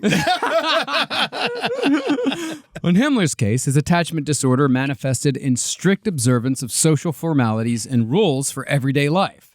Himmler believed that if he abided by every rule there was, no matter how pedantic, he could defend his lack of emotional maturity by saying, actually, everyone else sucks because they don't follow the rules. And if this doesn't ring true to what we are dealing with on the internet, then I don't know what does. Because it's such like an incel thought process. Like this is such like this idea You're of like, wrong, I hate you. I hate you. And that what I have to do then is that because all of you aren't behaving the way that you all need to be behaving, there should be rules in which you all have to give me things and treat me nicely. Because you won't do it because I'm a putrid boil. And it's just like, yeah, I'm sorry, putrid boil. Maybe think about the putrid part of the boil. Like, I get it. You're just a boil. Plenty of boils out there who have a good time. You know what you do? Nice shirt. Yeah. Good haircut. You know what women like? You know what people like in general? Better shoes. Yeah. You'd be less, then you'd just be a boil with great shoes. Now, while Heinrich Himmler certainly had compatriots who shared his beliefs, he never had what you'd call friends. Well, he did have one friend when he was a teenager, a kid named Falk Zipperer. Oh, man. Apparently, they would write. See, was he played by Martin Starr in the movie? Apparently, they would write poetry together. Himmler's poetry, awful, absolutely terrible. Falk Zipperer, though, did get some poems published. He was okay, but eventually he just got tired of him. Like, I don't want to hang out with this fucking guy anymore. I am the Zipperer. On Himmler's view, human relationships required him to commit too deeply, although his diary entries from college portray a nerd who was extremely anxious to be accepted by other students. This, however, was a difficult proposition, because he was, after all, Heinrich fucking Himmler. Yeah. And he wasn't any more of a likable guy when he was in college than when he was second in command of the Third Reich. Reikable. Thank you. Himmler was described as shy but incredibly arrogant, notoriously anti-Semitic, violently opposed to communism, inflexible in straying from his routine, and terrible at reciting Bavarian folk poetry, which he tried to do often. When Himmler ran for student office, he got the smallest number of votes, because while most people didn't hate Heinrich Himmler, nobody liked him either. Why? As such, Himmler did not do well in the romance department either. Himmler, however, justified his lack of success in forming intimate relationships with women by announcing publicly that he would remain a virgin until marriage. You don't even try. You try to break me. Yeah. Try to see if I'll give you some of this big penis. I am choosing not to have sex with any one of you. Say, I hate the way he would say, I hate the way I feel when the body to body with me. I hate the way I lose control. Even though he looks like sperm and an egg. Well, here we go. Here's a quote. Here's a quote from Himmler's college diary. And if you put this quote next to somebody else's face, you might be confused as to who said it. A woman is loved by a real man in 3 ways.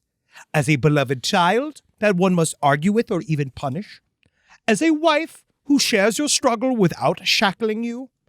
As a goddess whose feet one must kiss. Yes. And so, there's a guy, he probably put it right next to his face. You probably know exactly who I'm referring to. It's exactly what I mean when I say that, it's so easy to compare these like extreme conservatives and extreme right-wing thinkers to the Nazis because they're all coming from the exact same place. Yeah, they're butthurt butthurt virgins that can't make friends, that can't do anything, they suck at everything, and so they want to destroy the world and bring it down to their shitty little level. I mean, that's partly that. It's partly that, but I think that only is that's only a fraction of these people. Dude. Oh, get me. Yeah. I know. Oh, I know. Yeah. I'm just saying at it for frustration. Now, during college, the only time Himmler came close to a relationship was an obsession with a young woman named Maja, whom Hitler claimed to have gained considerable influence over through the use of hypnosis. Yeah. Despite his hypnotic charms, however, Himmler and Maja remained, as he wrote in his diary, just friends. I was just trying to challenge my own virginity. My virginity won.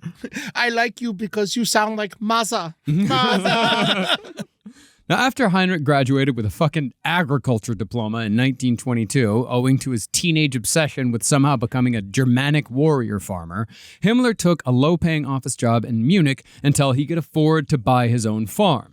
In his spare time, he participated in hollow military exercises with the German Reserve Army. Oh, you could just see him with his like body armor that he bought off of Amazon.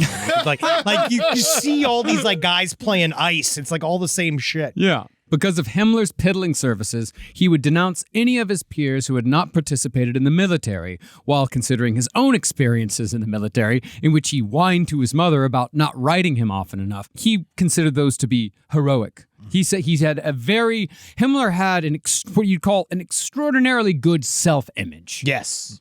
Himmler also continued to fail in the realm of romance, and once remarked to a peer that I despised women. Yes, he despised them. Specifically, Heinrich would write obsessively in his diary about a pretty waitress who was living a life of moral depravity, which Himmler believed he could alleviate simply by giving her money. Again and again, Himmler adopted the Madonna whore viewpoint when it came to women. He considered flirting, kissing, and sex above all to be wicked.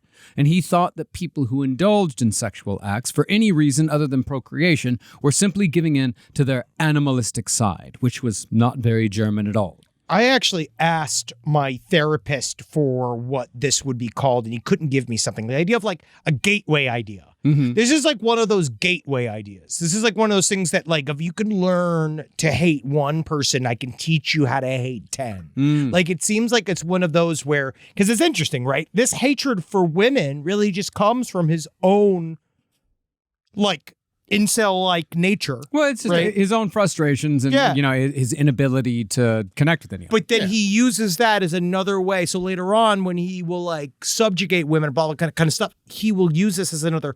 It's a way to get a 15-year-old boy in the door. Yeah. Sure. This is a thought that puts a 15-year-old boy at the foot of all the other thoughts. But it's also, it's very much about his attachment disorder and his expectations and women never meeting those expectations. But because he has no sense of real self and no sense of like, he can't understand that's a him problem. He wants to change the literal government.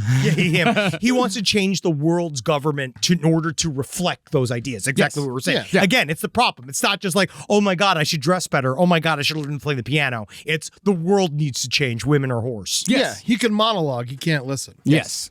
Well, for Himmler's part, his ideal woman was untouchable and totally desexualized, with an attitude towards coitus that was just as chaste and strict as his own. In his dreams, Himmler fantasized about a woman who would gladly join his quest to Germanize the lands of Eastern Europe as a settler. She would be a nurse, a mother, and a sister figure, all while avoiding any erotic or threatening femininity that served any purpose other than to propagate the German race. In turn, women mocked Heinrich Himmler and openly called him a eunuch. Oh, very much so. Because this idea, because guess what it sounds like? It sounds the idea that women are just supposed to be baby factories. That's all they're supposed to be. They're supposed to just father the armies of the Nazis. Well, baby factories, and they must keep the house in order. They must make him milk, dinner, make sure he's okay. Milk the cows. It's all subservience. Now, around 1922, Himmler's diary entries displayed a massive uptick in anti-Semitism, and he also began to write quite a bit about how much he hated homosexuals, whom he considered degenerate. Himmler also started referring to himself, with his weak chin and pigeon chest, as a so-called true Aryan. I think he was right. Mm-hmm. Now, one of the I think he is the true Aryan. Now, one of the reasons why Himmler's anti-Semitism increased in 1922 is because that was the year that hyperinflation hit Germany.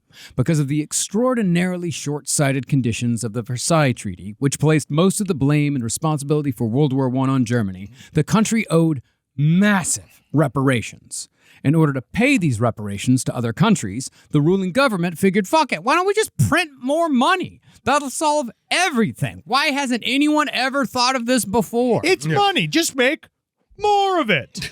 This is, of course, a stupid idea. And pretty soon, the price of goods in Germany increased by literally 10 million%. In 1923, $1 was equal to 4.2 trillion Reichmarks. I'll always remember those pictures when we went to go see after the fact when they had split up the country. This is afterwards, like the idea of big wheelbarrows filled with money. Yeah. That they were burning to keep the houses warm. Yes. Fuck. Now, the Himmler family lost much of their wealth due to hyperinflation, and the right-wing extremists that Heinrich already followed began saying that a cabal of Jewish bankers were somehow profiting off all the misery hyperinflation caused. It's at this point that the answer to any problem in Himmler's life, as I said, was, of course, it's the Jews. As if Protestants and Catholics won't steal your fucking money. Crazy to think that a Catholics wouldn't try to get a fucking chunk of that shit. You guys are crazy. Oh, yeah. You mean the organization that demands 10% of its followers' Seriously. income? Yeah. And it's just like the rest of it. Or let's go over to all the fucking televangelists who are constantly asking people for money and telling them that if you don't give them money, you're going to go to hell, and the only way to get to heaven is to give them money. Industrialists make money on a world collapse, so these guys are all doing it. It's not just the Jewish people. It's a lot of guys look like you, Himmler. But as a result, Heinrich Himmler began associating with even more far-right extremists who were railing against what they believed was the grand communist Jewish plot behind the whole thing. The source of it all was the ruling government, known to history as the Weimar Republic. Founded as Germany's first attempt at democracy, the Weimar Republic was what replaced the throne when Kaiser Wilhelm abdicated after his defeat at the end of World War I. Welcome. You know what I mean? It's like it's all that. Because that's when things got sexy. Oh, very sexy. The Weimar Republic was extraordinarily sexy. Yeah, that's why it made him so angry, because none of those sexy girls wanted to talk to him because he was a miserable, hate-filled troll. Mm-hmm. And basically, an uprising of workers and veterans bloodlessly took over Germany and established a parliamentary system much like England's, then combined it with an American-style presidency. Now, the moderates of the Weimar Republic beat out the communists, who were also trying to grab power after the Second Reich fell. But while on paper, the Weimar Republic was one of the most liberal governments of its time, gave women the right to vote, it declared all Germans equal, it gave every German the right to free expression. Mistake. All this did was make these guys angry. Yeah. It was effectively a centrist government that pleased no one. As a result, the Weimar Republic in the early years had to deal with not only massive inflation, but a fair amount of attempted coups by paramilitary groups on the right and the left, in addition to its continued diplomatic isolation because the whole world was still really pissed off about World War I. It was a bad one. Yeah, it was a really bad one. The world was still very pissed off about it, and a lot of them still blamed Germany. Now, Himmler took the hyperinflation of the early 20s personally once again, because with his agriculture degree, the best job he could get in the economic climate was a low-paying job working for a fertilizer company. I don't want to work at the poo-poo store. I want to be the man who's buying large chunks of poo-poo from the poo-poo store and is using it on all his big-titted women and his lands. I don't work at the poo-poo store. I purchase. Poo-poo stores? I purchase from the poo-poo store. Additionally, Himmler had no friends and no romantic prospects. I don't want them. They're gross. In other words, Heinrich Himmler was pissed off at anything and everything. But in 1922, Himmler heard tell of another group of miscreants, where his anger and conspiracy theories would enable him to finally fit in somewhere. This group was just one of the numerous extreme right-wing anti-Semitic paramilitary groups in Germany at this time. But this group had a massive advantage. In effect, this group had just drafted the LeBron James of hateful, charismatic leaders, the one man who was going to grab everyone's attention and push this group to the top. The group was, of course, the Nazi Party, and their stock in Germany was rising quickly due to their star speaker, Adolf Hitler. Yeah, I am bringing my talents down to South Beach. I like Heinrich Himmler because he looks like my one testicle. Hey! It's like, but it's true. It's like he was kind of banding about, and he was like the guy. Hitler was the guy. He was the Chevy Chase. Yeah. Also, I hate that we say party all the time. I know. It's a political party. I love Parties- parties, but I hate that one. Now, Hitler's ideas had mostly been taken from the German return-to-nature Völkisch movement that we mentioned earlier. It's the same one that got Himmler so excited, where every German was supposed to start a farm, have as many babies as possible, and defend their country when necessary. Hitler also believed, like Himmler, that Jews and communism were inextricably linked and had to be exterminated, while the Slavs of Eastern Europe were destined to be a race of sterilized slaves who would get the warrior farmers on their feet before dying out completely. Please leave us alone. I really do, man. Everything I feel fucking super fucking foreign in this. Yes. It's nice. Yes, I feel very American and British at the same time. Yeah, dude. Both men believed that the most dangerous ideas in human history were pacifism, socialism, and democracy. This is like the opposite, though. Yep. And they scoffed at any pretensions towards humanism. In other words, they were both massive dickheads in every way possible, and Himmler was immediately attracted to the ideas being espoused by the Nazi Party. He's like finally not the main dickhead. Yeah. You know what I mean? You can go there and be like, oh my God, they're bigger dickheads than me. And they do worse stuff than me. No one's a bigger dickhead than Heinrich Himmler. I know, he's going to be like, oh, wait till they once I'm in there. Yeah. Now, by the time Himmler came along in 1922, the Nazi Party was well on its way.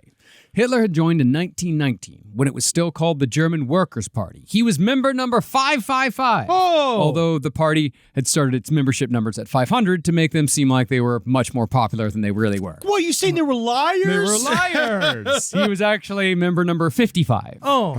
Within 2 years, the Nazi membership, however, went from 55 to 2,000, mostly because of Hitler. He was elected their leader in 1921, and the swastika, borrowed from the Tula Society, was adopted as the party's official symbol. By the end of the year, Hitler was speaking for crowds of up to 6,000 people, and by the time Himmler started coming around, the Nazis' membership had exploded to more than 20,000 people, who had mostly been lured in by Hitler's speeches. People like action. This is one of those things that I think that we're kind of even seeing now. Like people like fast action and are easily fooled by fast action. I think that somebody like a Hitler, what he does is offer fast action. Well, It's a simple easy solution. answers. It's easy answers, fast action. And people are amazed because they're used to bureaucratic red tape. And nobody likes, and they always like joke and hate about the idea of government's red tape, even though the reason why the red tape is there is to sort of like do the thing the governments are It's supposed to do. Called checks and balances. And calling the people and see how it works and creating coalitions, doing all this dumb shit stuff that takes a long time, makes everybody angry and upset. Hitler's like, what if I just take all that out? Yeah, what if I just did, like, that actually, that is kind of Hitler in a nutshell. What if I just did it and it didn't matter what didn't matter what the consequences were to the people you don't like? Because then we're doing it. Yeah. And I'm just doing it. Yeah. See, Hitler had actually joined the Nazis as a spy for the German army, who were investigating various extremist organizations due to all the paramilitary coups that the Weimar Republic was constantly batting away. As a result, Hitler had infiltrated several political movements prior to discovering the German Workers' Party, and he'd learned something from all of them. He's sort of like, we talk about Jim Jones. He went to every single church in his town and paid attention to every single one. Hitler did the exact same shit. From the Social Democratic Party, Hitler said he learned how to manipulate crowds and how to destroy opposition through constant attack. He wrote, quote, I understood the infamous spiritual terror which this movement exerts. At a given sign, it unleashes a veritable barrage of lies and slanders against whatever adversary seems most dangerous, until the nerves of the attacked persons break down. This is a tactic based on the precise calculation of all human weaknesses, and its result will lead to success with almost mathematical certainty. and he is 100% correct. 100% correct. This tactic is still used today. By who? Hitler also understood that the way to win over the public was to keep things simple. If you have just a few straightforward ideas that you ceaselessly hammer into people's brains and pair them with recognizable symbols, pageantry, and colors that arouse them, it will make people feel like everything's going to be all right. Lock her up. Yep. Yeah. Lock her up. Use songs that people know, that make people feel comfortable. This has been used to great effect in recent American history. Simple, straightforward ideas that you say again and again and again. And the whole thing, and that's the thing about Hitler. Farts lead to shit. Yeah, well, farts do lead to shit. Yeah. That's right. But that's the thing about Hitler, is that you really got to understand about this, is that it's not about that Hitler made, that he, of course, did create hate within people, but the feeling that Hitler created in the German people is the same feeling that people are responding to now. Everything's going to be okay. Yeah. Everything's going to be fine. Well, he's doing, and then they're telling us that everything is okay. Yeah, and then everything's good. Yeah, everything is okay, but everything's going to be fine. Everything's going to go back to the way it was, even though the way it was never actually fucking existed in the first place. But why you were do just young. Why was he screaming it? Yeah, that is true. Why You know, was he screaming it? Just, sing a song. Yeah. Rap. My name's Adolf Hitler, and I'm here to say... I'm doing things in a Nazi-like way. It's the only way I knew how to do it. It's the only rap I know. Additionally, Hitler knew that acts of terror and violence, if successful, would attract people who wanted to feel a sense of power. This was extraordinarily attractive to a lot of young German men in 1922 who were coming off a humiliating defeat in World War I and had little future to speak of in Germany economically. He got to take the momentum of a bunch of guys that just got done killing a bunch of people in a field, and now they have no idea what to do with all that energy. He now gets to use those guys also. But he also was able to get guys like Himmler who never got to be in the war. Exactly. Because, They wanted a little taste. well, because the guys who were actually in the war in Germany at this time, they actually looked at the trenches very nostalgically. Like they looked at it as like that was the time of glory. That was the time whenever, like when in England and America, they're like, this is the worst fucking thing that ever fucking happened. Because it was bad. Because it was bad and we were right. Yeah. And it's not glorifying to die in a trench. It actually sucks. Yeah. You want to die, really? on a slip and slide. Yeah. You want to die you're like anywhere else but in a trench. Yeah, but in Germany, they didn't think of it that way. They would talk about how glorious it was, how wonderful it was, how we should return to that. It's a fantasy that wasn't real. Yes, and there were all these younger guys like Heinrich Himmler that were like, oh God, like I wish I could have done that. I wish I could have had that. So when it came time to go to war, there were a lot of people like, oh, this is my chance. Yeah. I can have the same glory that those guys in the Great War had.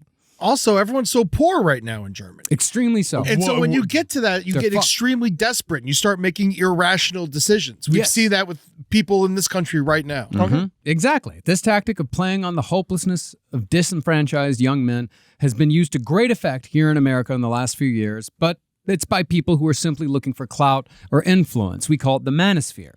But the difference between then and now is that the young men of 1920s Germany have been raised with the same extreme brutality that Himmler had been raised with. So they had absolutely no problem meting out violence whenever they were told that violence was the solution.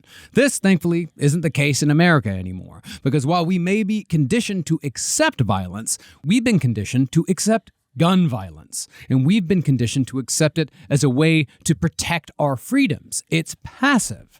We're also constantly told that gun violence is wrong, and the people who perpetrate it are routinely vilified. So the difference here is that while young men are being recruited, they're being recruited to buy products and like and subscribe, because they are not conditioned to commit violence on a Nazi Germany scale. What we're seeing, though, is on the other side, which is a soft encouragement versus hard encouragement is what I would put it in this way. And we're Stochastic terrorism. instead of saying like, hey, like the Nazis and the stormtroopers were told to beat people up. Go out there, they're communists, go beat them up, kill them if you have to. These guys are being told now that what they're doing is on the news, everyone's saying it's bad. Don't do that.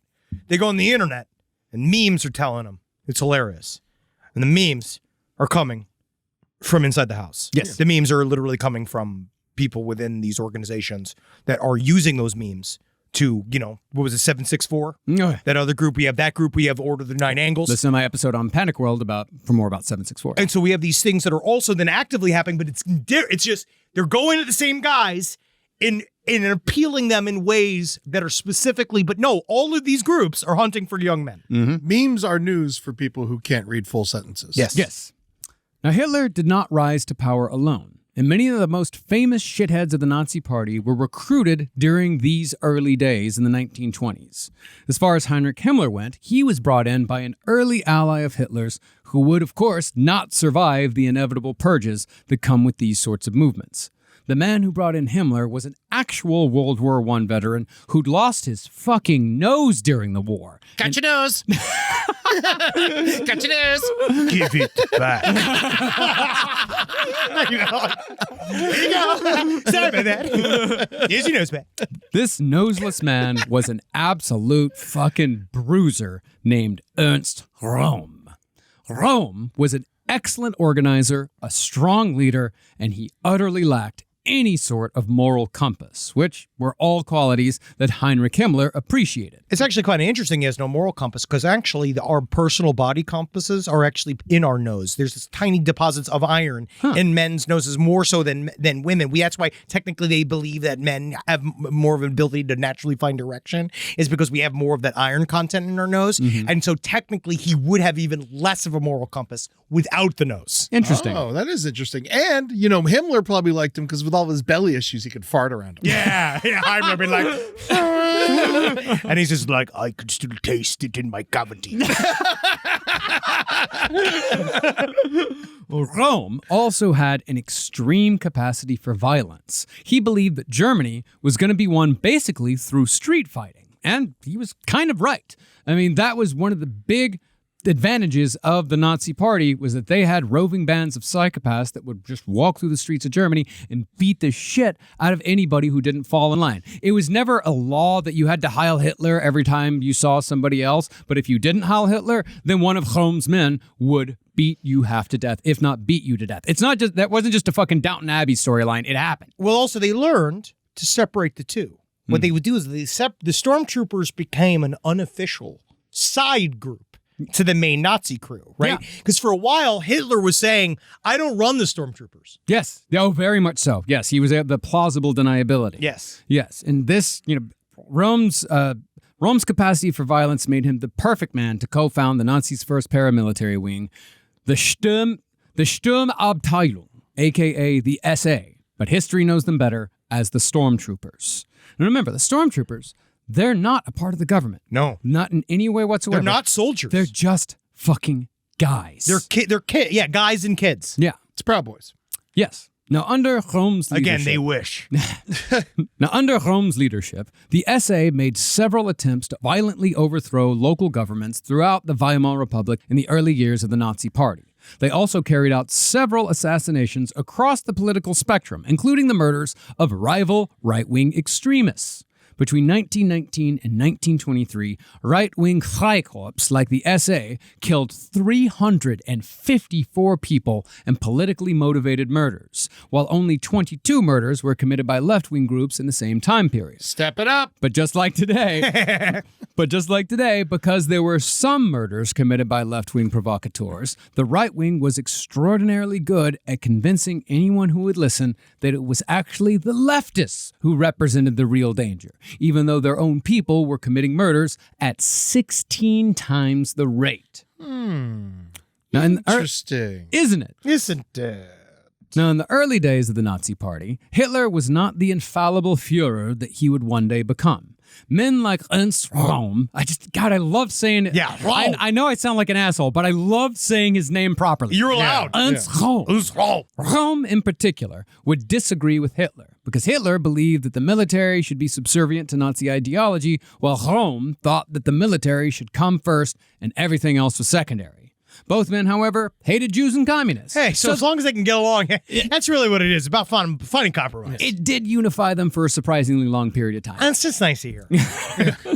But really, Hitler put up with Rome because he desperately needed Rome's connections. I also like how every time he puts on sunglasses, they fall to his bottom lip. I always laugh. That's how we did. We only have one jack-o'-lantern. We can't lose our jack-o'-lantern. Stop, I can hear you. I hear you talking about me in the other room. Jack-o'-lantern Rome, jack-o'-lantern Rome. I did good things. That bastard stole my nose.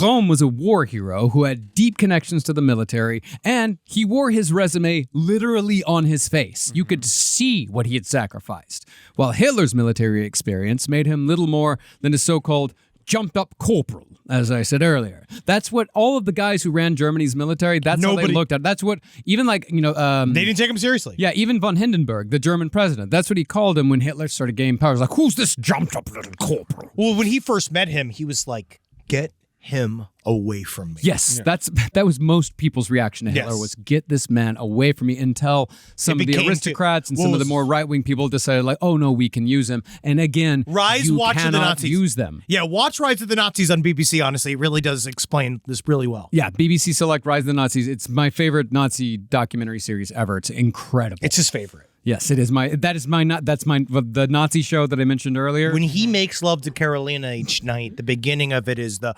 Deutschland über alles. No, not even close.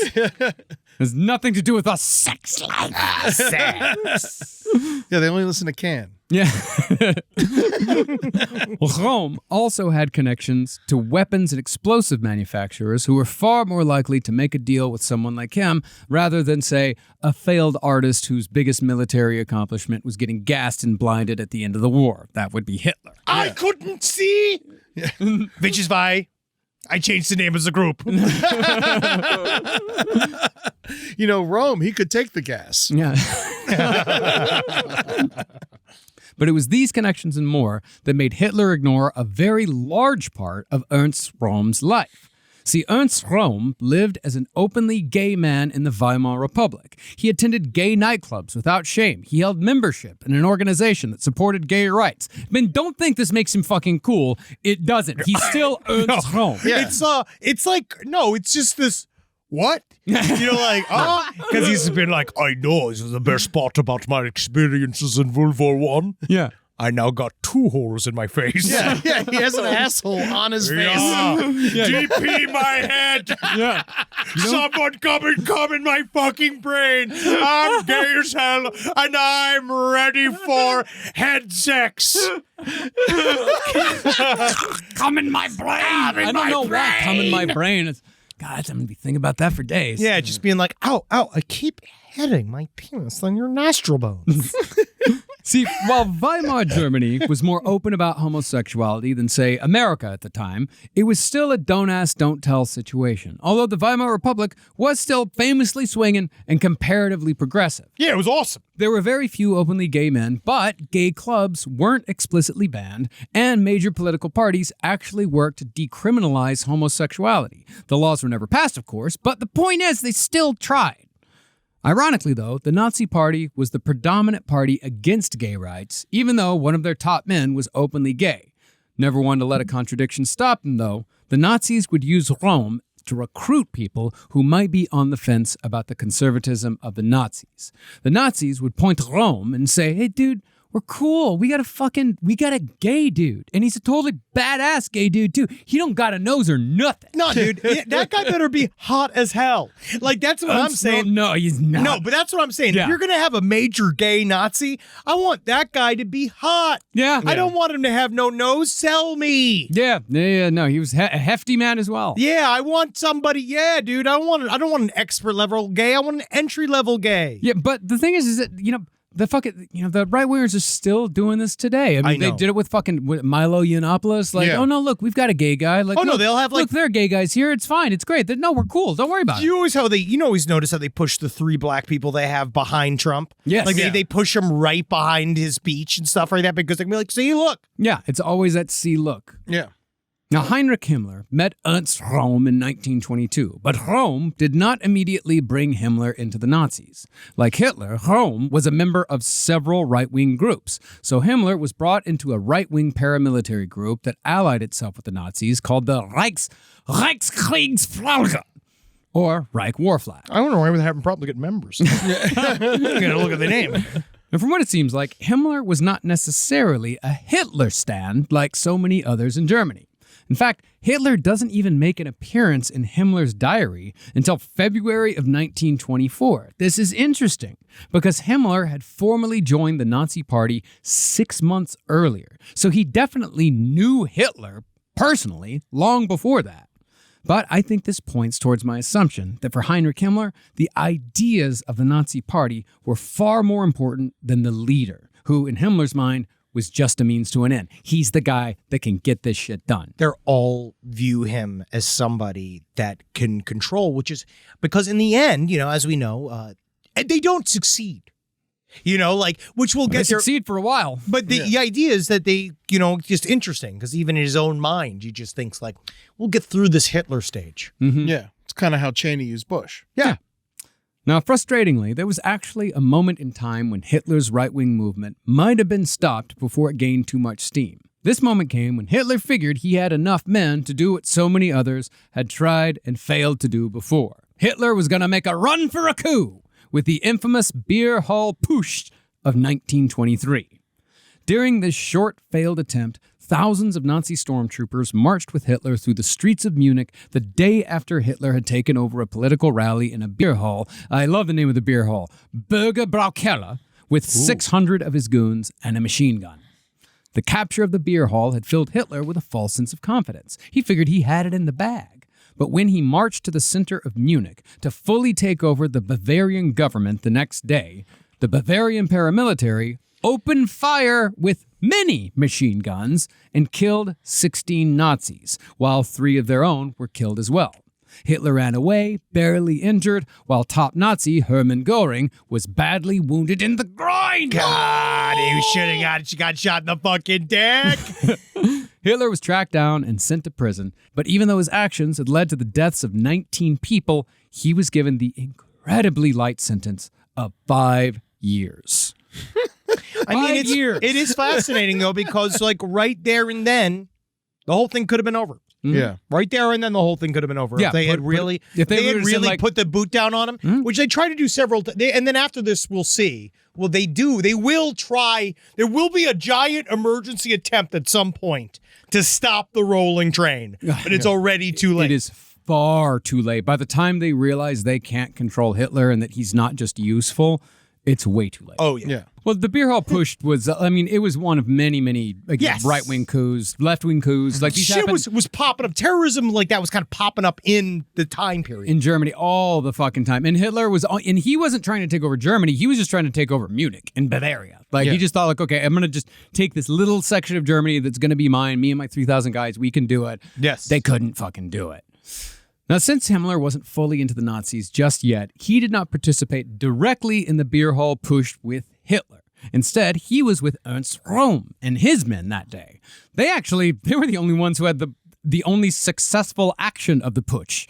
Like, they occupied the war ministry by barricading themselves in with barbed wire and machine guns. This group, however, negotiated a peaceful end with the Bavarian paramilitary. Röhm was arrested, but Himmler was allowed to go free, although he lost his job and had to move back in with his parents because of his involvement with the coup. But this is the key. This is like one of the big keys, is Himmler going back to live with his parents. Yes. Yeah, in their basement. Yep. So as the year ticked over to 1924, Hitler was in jail, the Nazis were banned by the government, and Ernst Röhm had left the party soon after the coup over an argument he had with Hitler, although he would return 6 years later. You know what he did? He went and he ran the Bolivian army for a while. Whoa! Yeah, he was actually like the proto, let's go to South America. Let's check that out. Let's check this out. Oh, actually, it's kind of nice. Yeah. Hold Let on. me So tell he some killed Butch and Sundance? Yeah. Wow, we might have. Whoa, what if he did? Well, this was the moment when life was looking up in Germany. While things weren't perfect or even all that stable, the Weimar Republic had finally started to gain its footing as a legitimate power that could provide an actual life for the German people. The economic and political systems had begun to stabilize, Germany joined the League of Nations in an attempt to return to the world stage, and the German people were creating incredible art, movies, and music. While Hitler was in prison writing his bullshit fucking book, the people of Germany were enjoying Bertolt Brecht's Threepenny Opera, Fritz Lang's Metropolis, and the surrealist masterpieces of Max Ernst. And this is just three examples of all kinds of incredible art coming out of Germany in the 20s. In other words, it looked like Germany might be on a comeback, having narrowly missed a right-wing takeover. But tragically, in an example of how the world has been interconnected for well over a century, despite claims that globalization is a relatively recent phenomenon, the Weimar Republic was absolutely fucking destroyed by America's Great Depression. How? Since everything is kind of interconnected, there are people that, Americans that had invested in Germany, and since all of these things, were kind of, since all these things were related to each other, when America's economy fell, Germany's economy absolutely fell apart. Well, they were also like the first, that was like an extension of us in a way too. We were all over Germany at that point. We were deeply extended. So when all of that went down, we were doing once we were knocked out, because we were the new financial superpower. Yeah. And then all of a sudden we're knocked off the board. Yeah. And the consequences of the Great Depression, they actually hit Germany harder than even America due to the fragile nature of the Weimar Republic. Their unemployment was far worse than ours was. Hyperinflation came back. And the return of economic instability allowed the far-right parties like the Nazis back inside just as they were about to be kicked into the dustbin of history. They were able to say, look, this is what you get with the Weimar Republic, even though it had nothing to do with the Weimar Republic. It had everything to do with the greed of American stockbrokers, doing what they did that led to the Great Depression. But they were able, the Nazis were, and these right-wing fucks are able to use anything and everything and say, like, look, this is why things are bad. Give it to us. We're going to make it better. We're going to make it great again. Everything's going to be fine if you only give us all the power in the world. And in the end, Hitler ended up serving 9 months for starting a coup that resulted in the deaths of 19 people. Additionally, Hitler gained another victory in February of 1925 when the ban on the Nazi Party was lifted after Hitler made a solemn promise to, quote, obey the law. See, and that's as good as you better want to hold on to some of these IOUs. Yeah. That was for a Lamborghini. You might want to hold on to that. But while Hitler had been in prison, Heinrich Himmler had done what a lot of frustrated, unemployed young men who had to move back in with their parents have done over the decades. He immersed himself in the occult. Yay! And that's where we'll pick back up next week for part 2. That's where old Zabrowski comes in. Hitler's out of jail. Yeah. Himmler's getting into the occult, and shit's about to really start popping off in Nazi Germany. It's about to become Nazi Germany. I can smell the Vrilla bubbling. It's tossed salad and scrambled eggs. This is gonna be. I don't know what to do. Scrambled eggs. This is only the beginning. Scrambled eggs all over my face. Patreon.com/lastpodcast and left. Watch that Nazi information roll on by. What is a boy to do? What is a boy to do? Come check out Patreon.com. Watch us talk about Nazis live. Go to LP on the left to watch us do social media about Nazis for the next month and a half. It's the Rushmore of Evil. Looking for new merch and new ideas? Send them down the pipe. And then go to our YouTube channels and check out all our new shit at LPN TV, someplace underneath LPN Romantasy, No Dogs in Space, and The Foreign Report. Hell yeah, man. And we're coming out. We're coming to you, motherfuckers. We're going to be in Milwaukee really soon on October 11th at the Pabst Theater. Come check us out there. And then we're going to be in Oakland on October 25th at the Fox Theater. And then, all right, Cleveland. Rescheduled officially. This is official now. This is official. We are coming on the same day, November 29th. We're going to Akron at the Goodyear Theater. Nobody's happy about this. No, Yes, not yeah. even the people of Akron. Yeah. Nobody's happy about It's this, not okay? our fault. We did the best we could. We tried, but yeah, But that's Akron's where- the best we could do. Yeah, so we're going to be, it's only 40 minutes away, so please still come out to the show. If you had tickets in Cleveland, you will be able to transfer them over, correct? I believe that is true. Yeah. Yes, all right. If not, you can flood our emails and yell at us. Well, I honestly don't, because we have no control over that. You have to actually go to where you got the tickets and get them refunded. It's Henry's fault. No, it's it's Henry's not. fault. I Yell at decided Henry. He I did this. He specifically- closed down the theater. I specifically need to say we can't control. We don't know anything about the tickets. Please, for the love of Christ, go to where they gave you the tickets. We'll help you. I'm gonna go ahead and say they sent you an email. Yes. Read it carefully. Click that the email. email is gonna clearly tell you what you need to do. We don't know. Henry's phone number is 513. And of course, we're coming to Portland Revolution Hall December 12th and 13th. We got more dates coming. Also, if you are in Wisconsin, I'm doing an extra show while we're in town. On October 12th, I'm going to the Comedy on State with my buddy Logan Metz from The Promise of the Real. It's going to be a badass show. Come check us out there. That's it. Really. Love it. All right. Well, hail Satan. On Hagin. You know what? Honestly, I've learned nothing. Yes.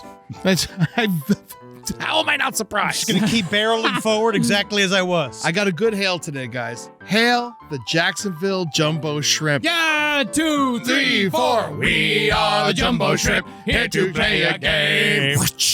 Oh, Yeah, champions! Minor League champions 2025 Jacksonville Jumbo Shrimp. Way to get them, boys. One more! 2, 3, 4. We are the Jumbo Shrimp, here to play a game.